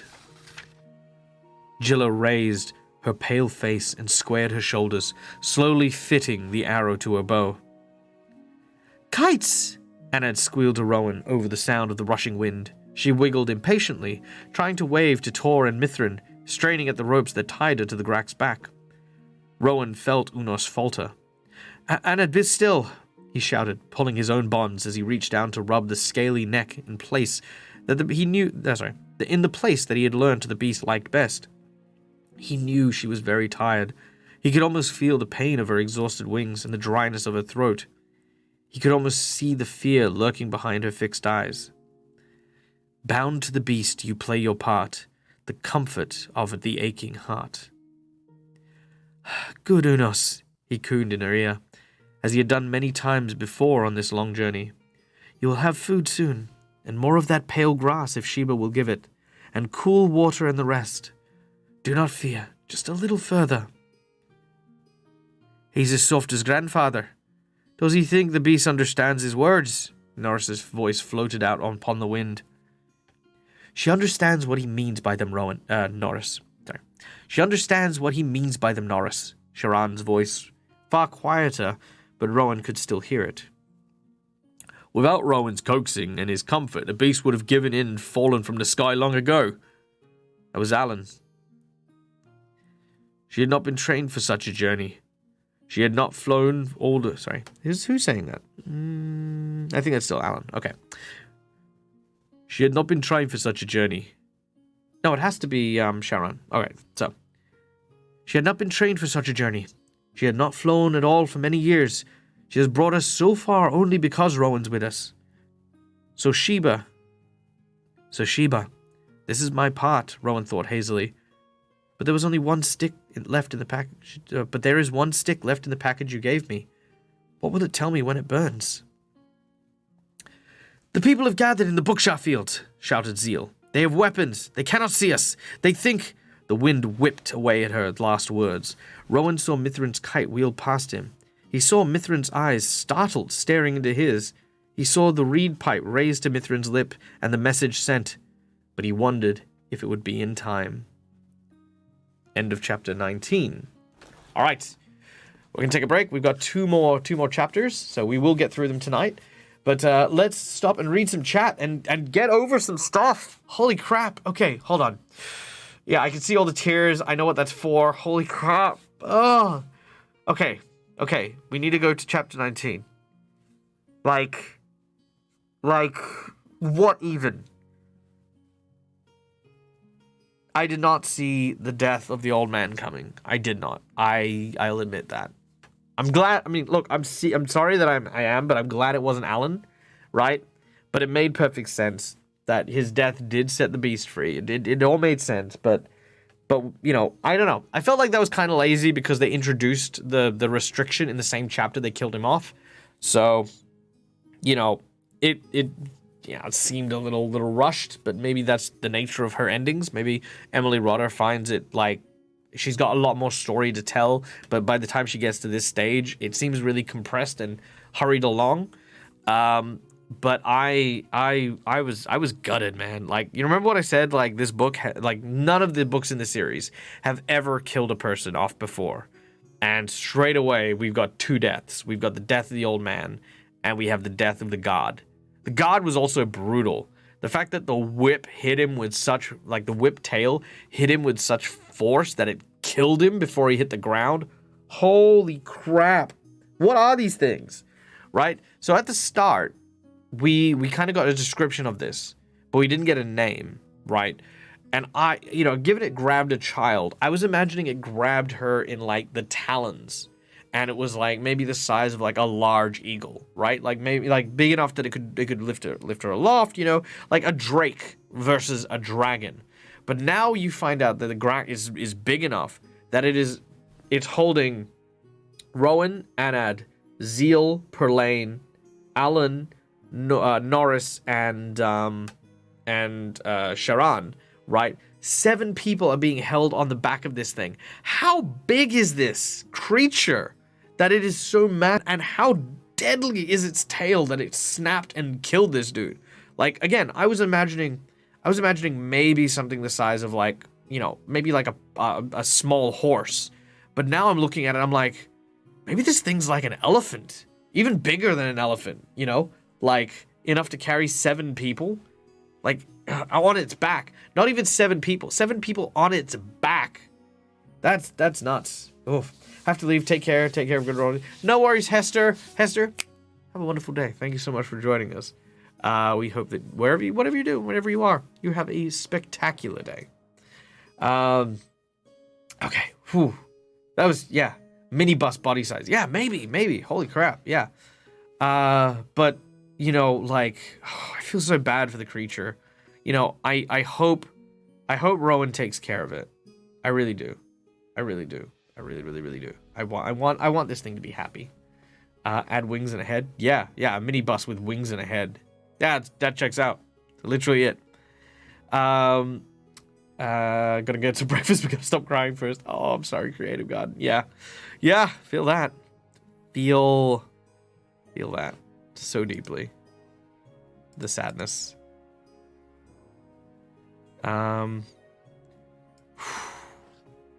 Okay.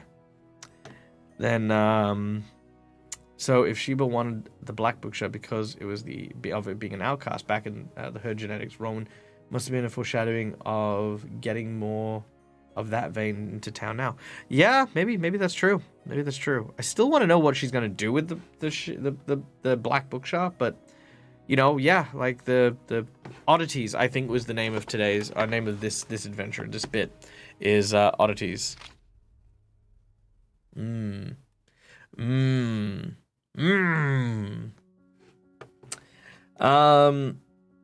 hope they don't have flat cannons. Oof. Well, fantasy ammunition. Yep, no, that's true. Well, they got bows and arrows, you know. I mean, who knows? Have a drink if I have one. Okay, thank you. I will. Cheers. Not only that, but she's holding 7 people and flying them across the ocean.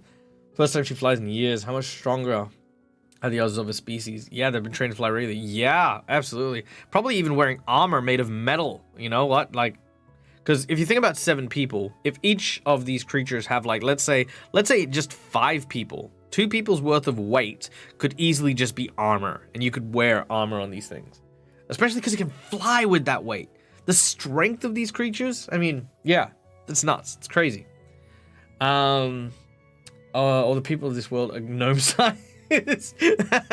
What a reveal. Oh yes, by the way, Rowan is actually the size of like a child, and everyone else is gnome size. It's like this is someone who's like really buff in this world.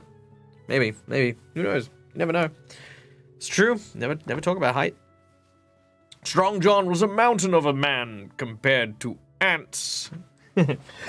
Oh, okay. All right. Chapter 20, then 21, and we are at the end of this book. We're so close. We are crazy close. You can taste the ending. Not literally. All right. D is for dog. Just FYI. Don't want to. Chapter 20. The Terror. Oh, wait, before we move on. I'm also really glad that Rowan got a part in this as well, right? Like the actual calming of the creature, that was nice. That was so good. Because you saw Perlane get them across the sea. You saw Alan get them across the rocks and keep their spirits up so fear wouldn't take over and have them fall into these, like, you know, holes where the millipede or the centipede creatures were. You had Zeal pretending to be a Zebak and helping them get to the compound. And now you have Rowan, you know, sort of doing what he did best. It wasn't, you know, like being brave or anything. It was like, you know, like keeping the beast calm. That was really cool. Shotgun wedding time. Well, see, a shotgun wedding traditionally would have a father of the bride, but we saw the old man die, so no father of the bride, I'm afraid. So, yeah, no shotgun wedding. This isn't a shotgun wedding. No, this started with a shotgun wedding. Well, not a shotgun wedding, but it started with a wedding. It's clearly mastered handle animal. Yeah. You know what? I like handle animal as a skill. I hate how people use it. I hate that people will walk up to a random animal and be like, I'm going to train you and you're going to be my animal companion. Like, no, it's not freaking hypnosis, right? Give it time. I spent, like, for one of my characters, I spent maybe like 2 months with some baby owlbears to train them, and they became adolescents, and I only barely learned how to like command them, and I liked that. You know, I liked the fact that I still needed to put in a bit more effort to get them to be like domesticated. But it took my character months of training, and I actually had to put in the downtime to actually work with them using multiple handle animal checks. And that's how I think it should be, because it, you know, like actually raising an animal and training it is like so much part of the journey. If I wanted to dominate an animal, there's plenty of spells and powers and abilities that can do that, but it's very different to like putting in the legwork yourself, and a very different reward when you get it as well. So yeah. If you want to see that game, by the way, it's over on WASD 20 Live, where we played Rime of the Frost Maiden. Yep. That's where we did it. I love those little guys. Don't know if we named them. Can't remember if we named them. We might have. I like how the first book's about eliminating the party members based on their weakness, and this book is highlighting each of the strengths. Yeah, you know what? That is a very, very cool... That is a very, very cool juxtaposition. It's very nice. Silly people don't use handle animal for that. That's what Pokeballs are for. That's very true. You know what? I think there is a D&D version of Pokeballs somewhere. I remember reading it somewhere, like that you could effectively you could use this magic item. It would store a creature, and then you could like use it, and it would be under the effect of a charm spell. I don't remember where I read it for the life of me though. Okay. Chapter 10. Terror. Do not waste arrows, archers, Old Land was calling. Aim carefully. Wait for a clear sight.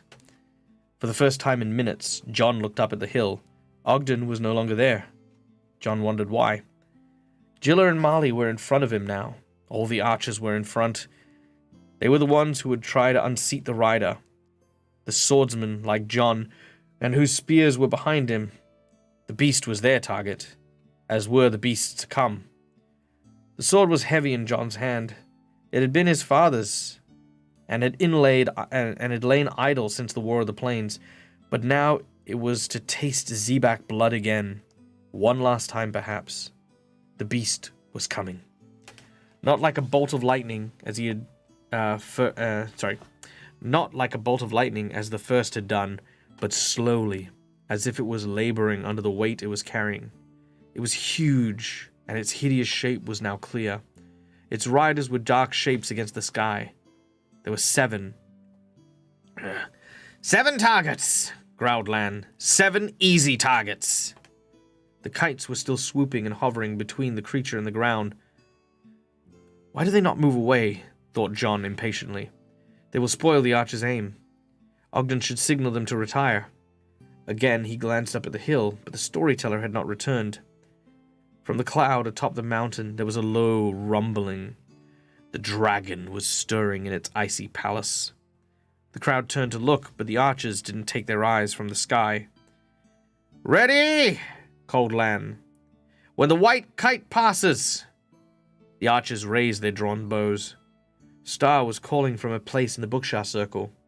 John swung around to look at her puzzled. Puzzled because the sound was not a bellow of fear, but the sound of a greeting. She was pawing the ground and nodding her head. Again she called, but did not break the circle. John heard Lan click her tongue in irritation as the white kite swooped aside, and the red kite immediately took its place between the archers and the beast. Faintly now, he could hear Tor and Mithrin shouting. And there were others shouting too, floating thinly in the air. With shocks, he realized the sounds came from the riders. Why would they call out, unless... "Lan!" he began. The red kite was caught by a gust of wind and blown upwards. At last the target was clear. "Ready?" shouted Lan. "Stop!" It was Ogden, waving his hands and running towards them, his high forehead gleaming with sweat. Put down your weapons." "Yes, Dick and Kane. Put down your weapons," he panted as he ran. "I had a message. The riders are friends." Frowning, Lan hesitated. "Then wait," she growled at the archers. They froze in position, keeping aim. What is this?" she snapped at Ogden. "Friends? How could they be friends?" "I do not know." The storyteller gestured at the sky, shaking his head. The signal was friends. Do not fear. I ran to tell you. I knew you would listen to no one else. Lay down your weapons. Let them land. The beasts, Lan began. But at that same moment, Jilla cried out and cast down her bow. She then stumbled forwards into the shadow of the beast, lifting her arms. Rowan! Anad! She was crying. Alan, Molly whispered the name. She seemed frozen to spot, her arms still clutching the bow. Her Her pale face was even whiter than before. And then John looked up, and at last he saw what they had seen. It was beyond their wildest dreams. Roped to the back of the beast, bouncing and sliding as it landed on the grass of the Bookshire field, were Rowan, Anad, Zeal, Perlane, and Alan. And between them, already sliding to the ground with the others, as their ropes were untied, were two strangers, a fine young strong man and a delicate-looking girl who looked more like Rowan's sister than a fiery little Anad would ever do. Thunderstruck, John watched as Jilla swept her children up into her arms, and Marley flew into Alan's side. He heard cool, quiet Perlane shouting like a madman, "We're all alive! Yet Sheba was right. 5 did not return. 8 returned. 8!" He felt the people around him surging forward and calling them, marveling, cheering. He saw the huge mottled beast lumber to the stream to drink as the Bookshire rumbled warningly. He saw old Lan as bewildered by joy and astonishment as he, staring at the strangers. "So," murmured Ogden beside him, "Rowan has brought them home. I should have trusted him, but in all of him. I should have trusted in him, in all of them. But even I feared." He drew a long breath. "And so, indeed, it was time. But there are only 2. John swung around, his eyes full of questions, but Ogden had already moved forward, opening his arms to Zeal and clapping Perlane on the back, then courteously drawing Lan towards the strangers. "These are your people," John heard him say to the old woman. "Pray, welcome them, but save questions for later. Our trial is still to come, I fear." "Yes," exclaimed the boy. "The Zebak cannot be far behind us now, and there are many." "How many?" demanded Lan, putting all surprise and questions aside like the old warrior she was. But as Norris began to answer her, there was a scream from the crowd, and everyone was pointing. The horizon was black with flying shapes. Like swarming bees at first, they grew larger and nearer with every blink. A vast army borne on beating armored wings. Ha! Armored. Knew it. Called it. The Bookshire bellowed, pouring the ground. The ghack by the stream hissed a warning, and the mountain seemed to tremble with the dragon's roar. Its fire burned in the clouds, staining the misty white with crimson. Well, I have a sneaking suspicion. I know how the army is going to be sent away. Because one thing they didn't learn about was the other resident of this valley. "Positions, archers!" ordered Lan. "Others, get behind!" "Rowan, look after her," Jilla cried, thrusting Anad into his arms. "The children are in the mill. Take her there." And then she was gone, running to her place. The people were lighting new torches and straightening their backs, throwing their backs and shoulders, raising their weapons. Throwing back their shoulders. There we go. And raising their weapons. Alan, Perlane, Zeal, and Norris were joining their ranks with whatever weapons they could find, but Sharan had backed away to the edge of the field, where piles of unlit torches lay beside a heaping fire. Her eyes were fixed and wide with fear as she stared at the sky. She clutched the box of silks to her, as though somehow it would protect her from harm.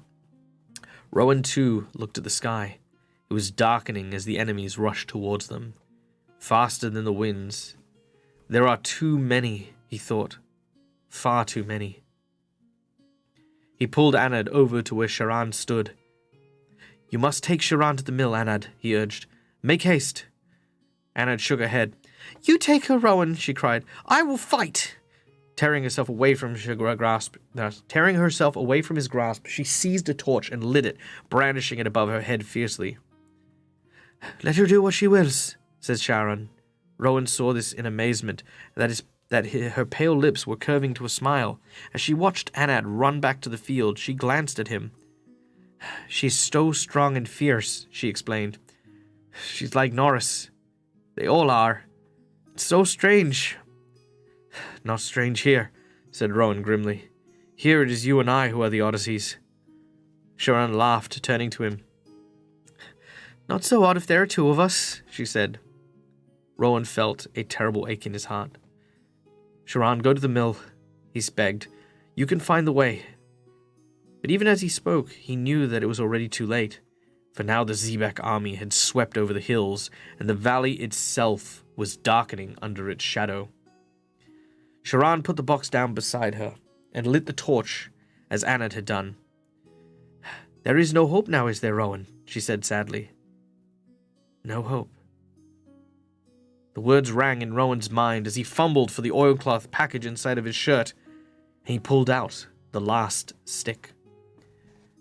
Sharon, hold the torch straight, whatever happens, he said, and he thrust the stick into the flame. Oops, that was my phone. Don't worry about it, it's fine. Pain shot to his arm and he groaned, but he held his hand steady. Sharon drew a sharp breath as the flickering green took place of the red, and Sheba's face appeared once more in the fire. She braced, one slim arm against the other. Words came. As fear approaches like the night, flee from the fields and hide from sight. The power stirs, the anger wakes, the rage upon the darkness breaks. A fearful lesson learned full well, a tale they alone can tell. The words ended with a sigh, and the flames died. Gasping, Rowan shook his head to clear it, and he looked behind him. The Rin army was standing fast. Not a person had moved. The roaring from the mountain was like thunder. The Bookshah stood like grey rocks beyond their pool, and it was growing dark, dark as the night. The shadow of the enemy was almost upon them. Flee from the field and hide from sight. This time Rowan did not think, did not question. Take the silks and go to the orchard. Hide in the trees, make haste, he called over to Sharon, over the noise, and then shouting at the top of his voice, he ran to the front of the crowd. Move from here, he cried, waving his arms. Run to the orchards. Orchards.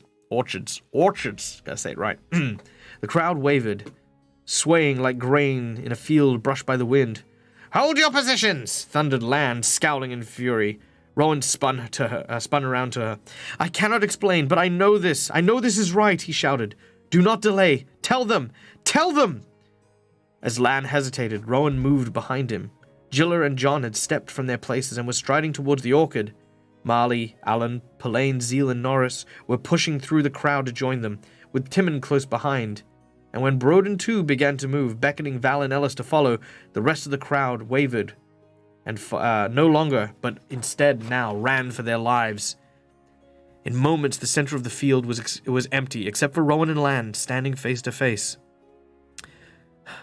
We have never run from an enemy till this day, Rowan of the Bookshah, the old woman hissed. We are not running from an enemy, Rowan said quietly. We are clearing the way for a lesson. She stared at him. Come with me, Lan, he begged. Come with me under cover and you will see. Chapter 21, The Lesson. The slaves are scattering, hiding their sniveling heads. The commanding officer of the Zebak fleet looked down at the empty field below, smiling with satisfaction. Then he shouted angrily as his grak rolled in the air, nearly unseating him.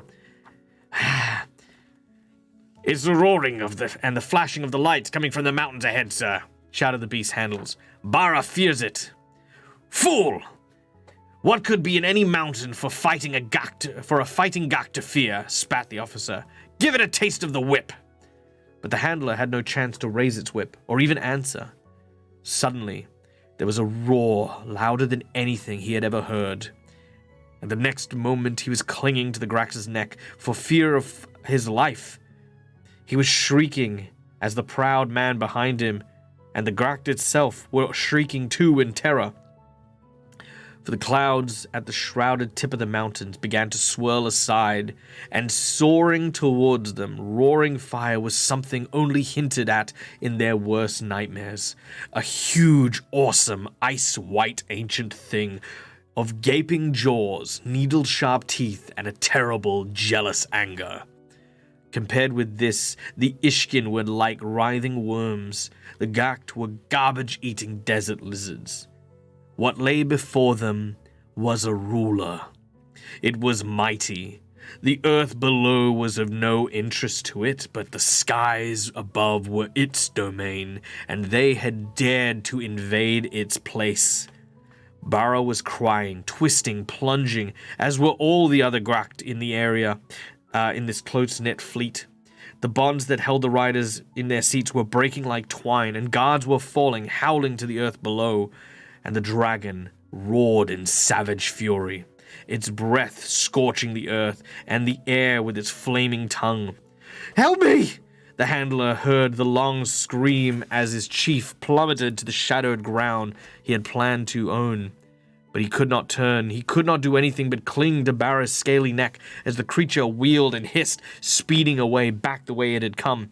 Away from the red eyes and the fire, away from the burning jealous anger, away from the place its masters had thought to so easily conquer, but which had proven to have a guardian that would haunt their dreams forever. When it was all over, the people of Rin crept from their hiding places. All were well.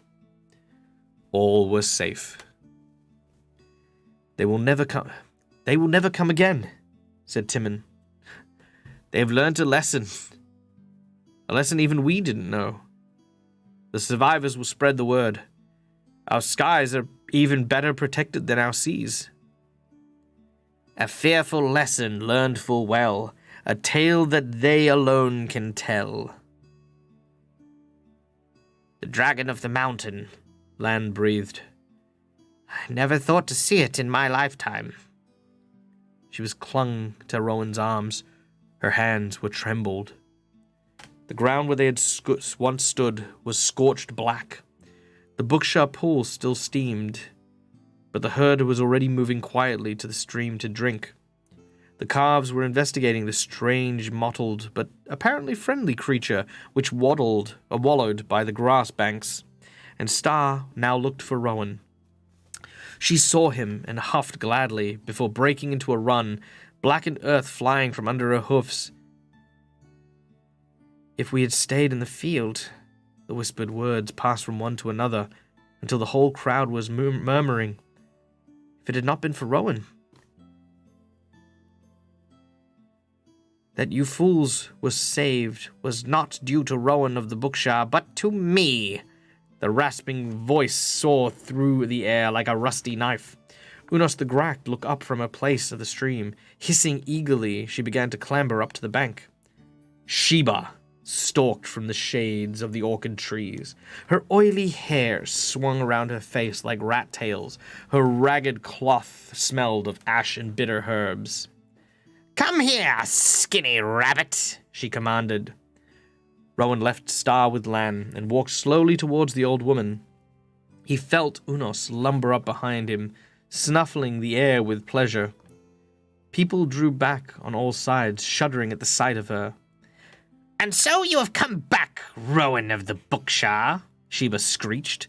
"You and your foolish company of oddities with 2 more oddities towed along behind." She cast a mocking glance at Norris and Sharon. Norris scowled, and Sharon shrank back. Sheba cackled with laughter. "You were with us, Sheba," Alan said quietly. "And a fine dance you led me," she mumbled. "Days and nights of watching, days and nights without food or drink or sleep." "We owe you a great debt," said Rowan. "Yes," Sheba jeered, "and I have now come to claim it."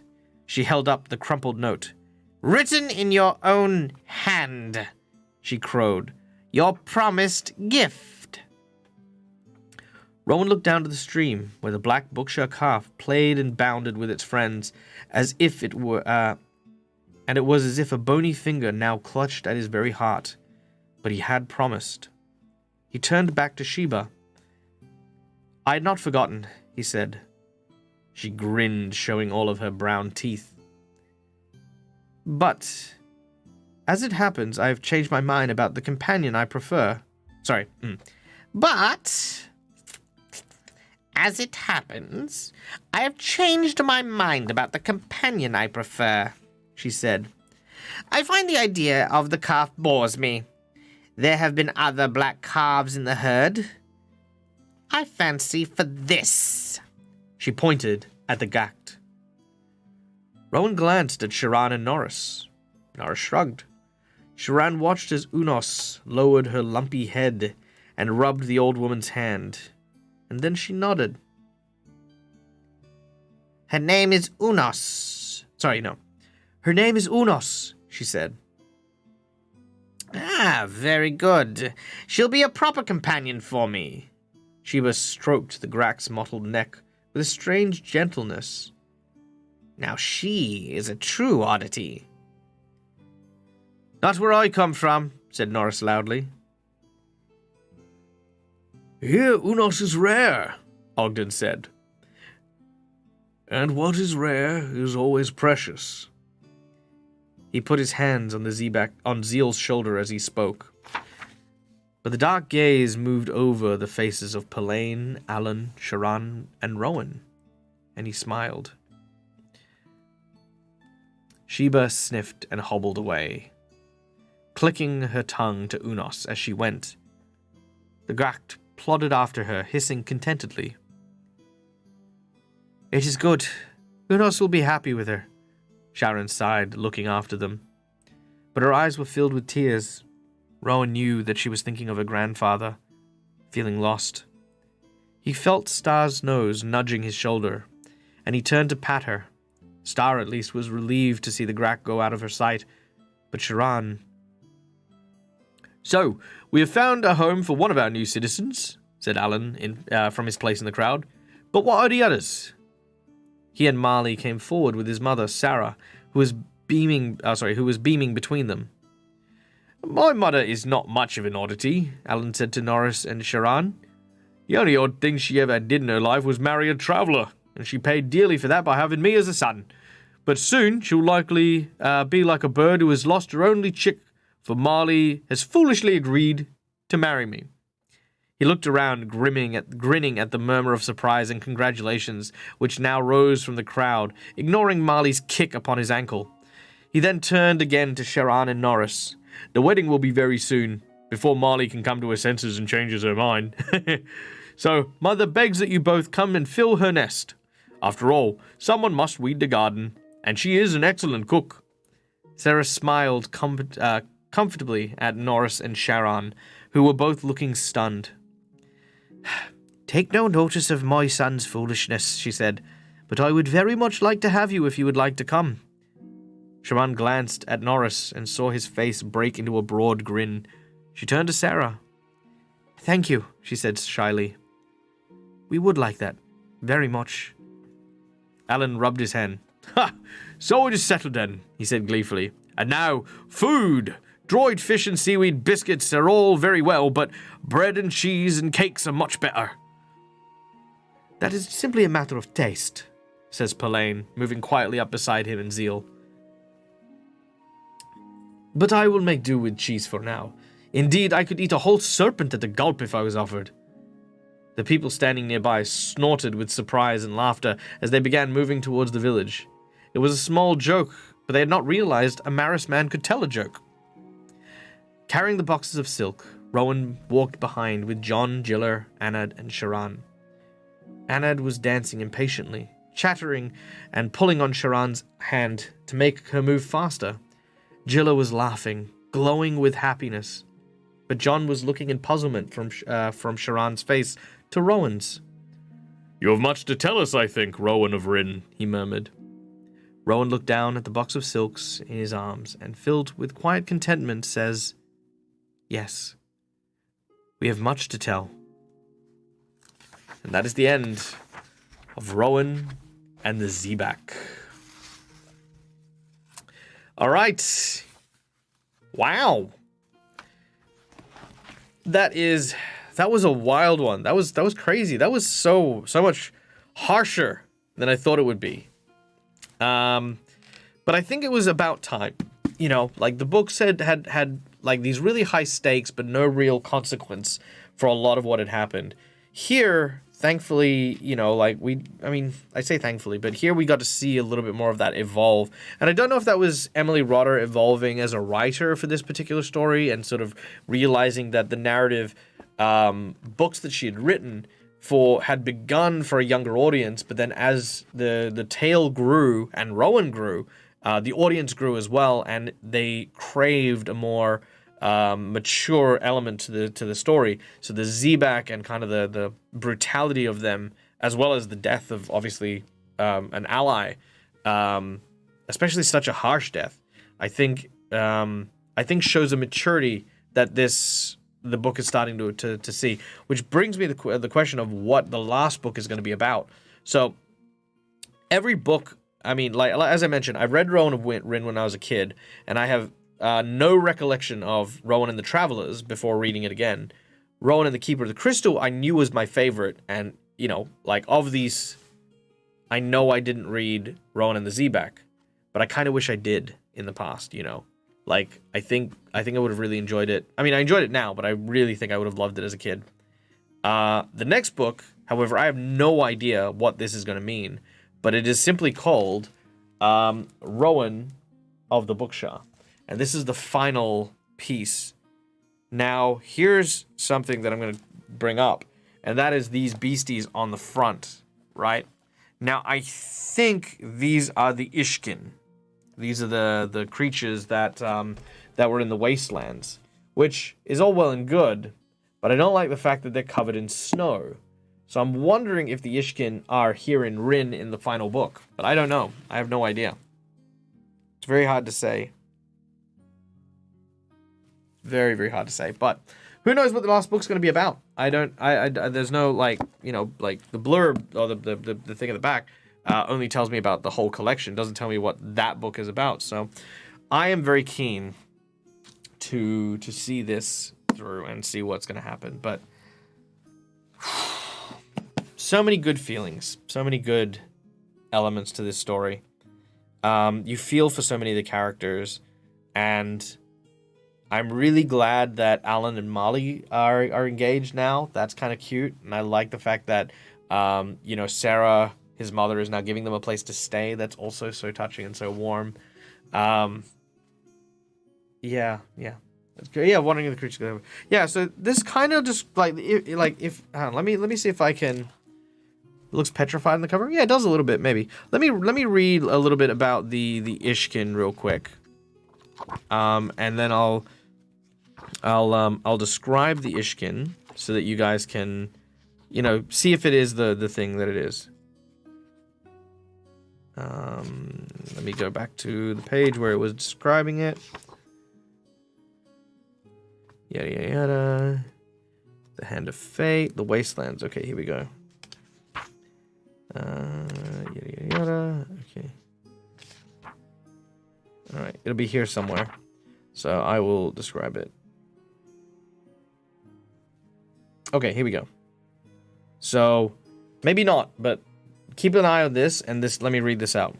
So, it burst through the hole in its ruined tunnel, rearing up and lunging at them. Its huge curved pincers opened and closed, tearing at the air, the shining red-brown segments of its huge body rippling as it moved, its thousands of tiny legs wriggling like horned worms. So that was the description. So maybe this isn't it. Maybe this isn't it. All I remembered was that, you know, like the little, like, wriggling wormy kind of appendages, and there's those little spikes kinda, sorta look like... I mean, yeah, reading it now, it doesn't have pincers, it's not reddish-brown, you know, it's definitely not that creature. So I don't know what the heck that is, right? It's definitely not the tree things, it's definitely not the dragon, obviously. So, and it's definitely not the sea serpents, 100% it's not the sea serpents. So, I got no idea. It has to be something in the last book. Fire in the background behind the creature, and what looks like water splashing from the bottom. So maybe all the elements combining in some way.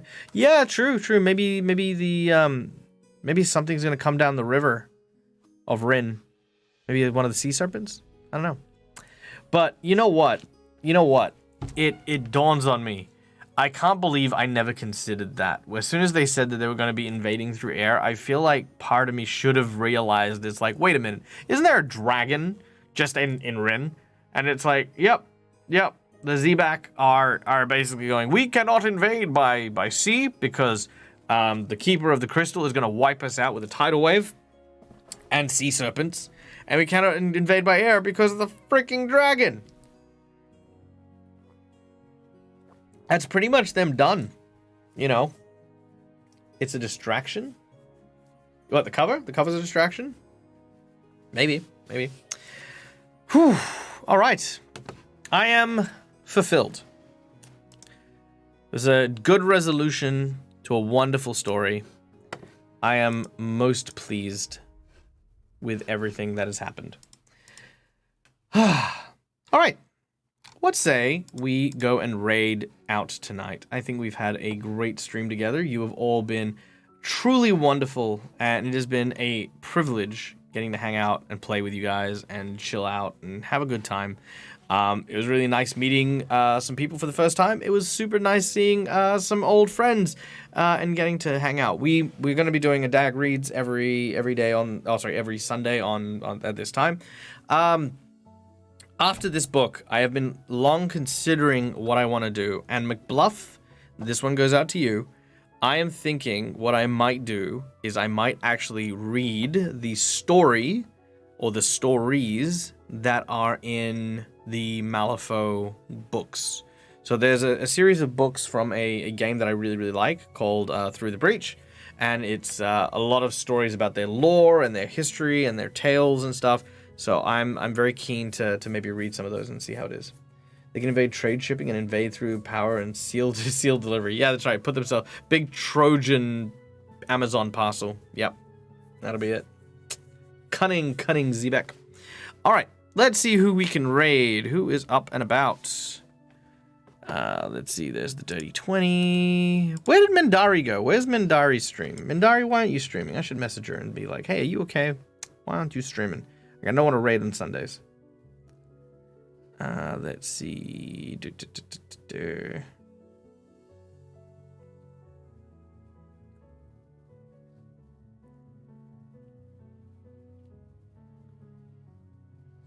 Let's see. Maybe we'll meet some new people. Let's go have a look. See, okay, Dice Raccoon. Who are you? Are you friendly? Let me see what you guys are up to. Gonna just quickly Kwacha, so I'm not playing their audio over you guys.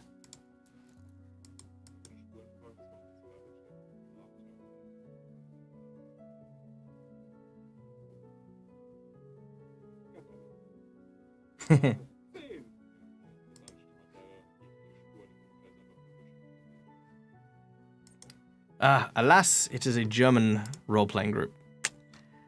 Not that there's anything wrong with a German role-playing group, but yes, unfortunately, we would like to send people to somewhere that you guys will be able to understand what's going on. The girls run this world. All right, girls run these worlds. That is what we're gonna go and raid.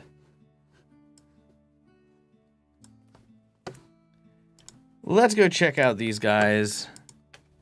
Girls run these worlds. Boom. Okay. Uplifting women, femmes at the table, girl run these worlds, a woman-owned, woman-run production studio. Mission is to uplift the voices and profiles of status of all women in TTRPGs. Brilliant! I love it!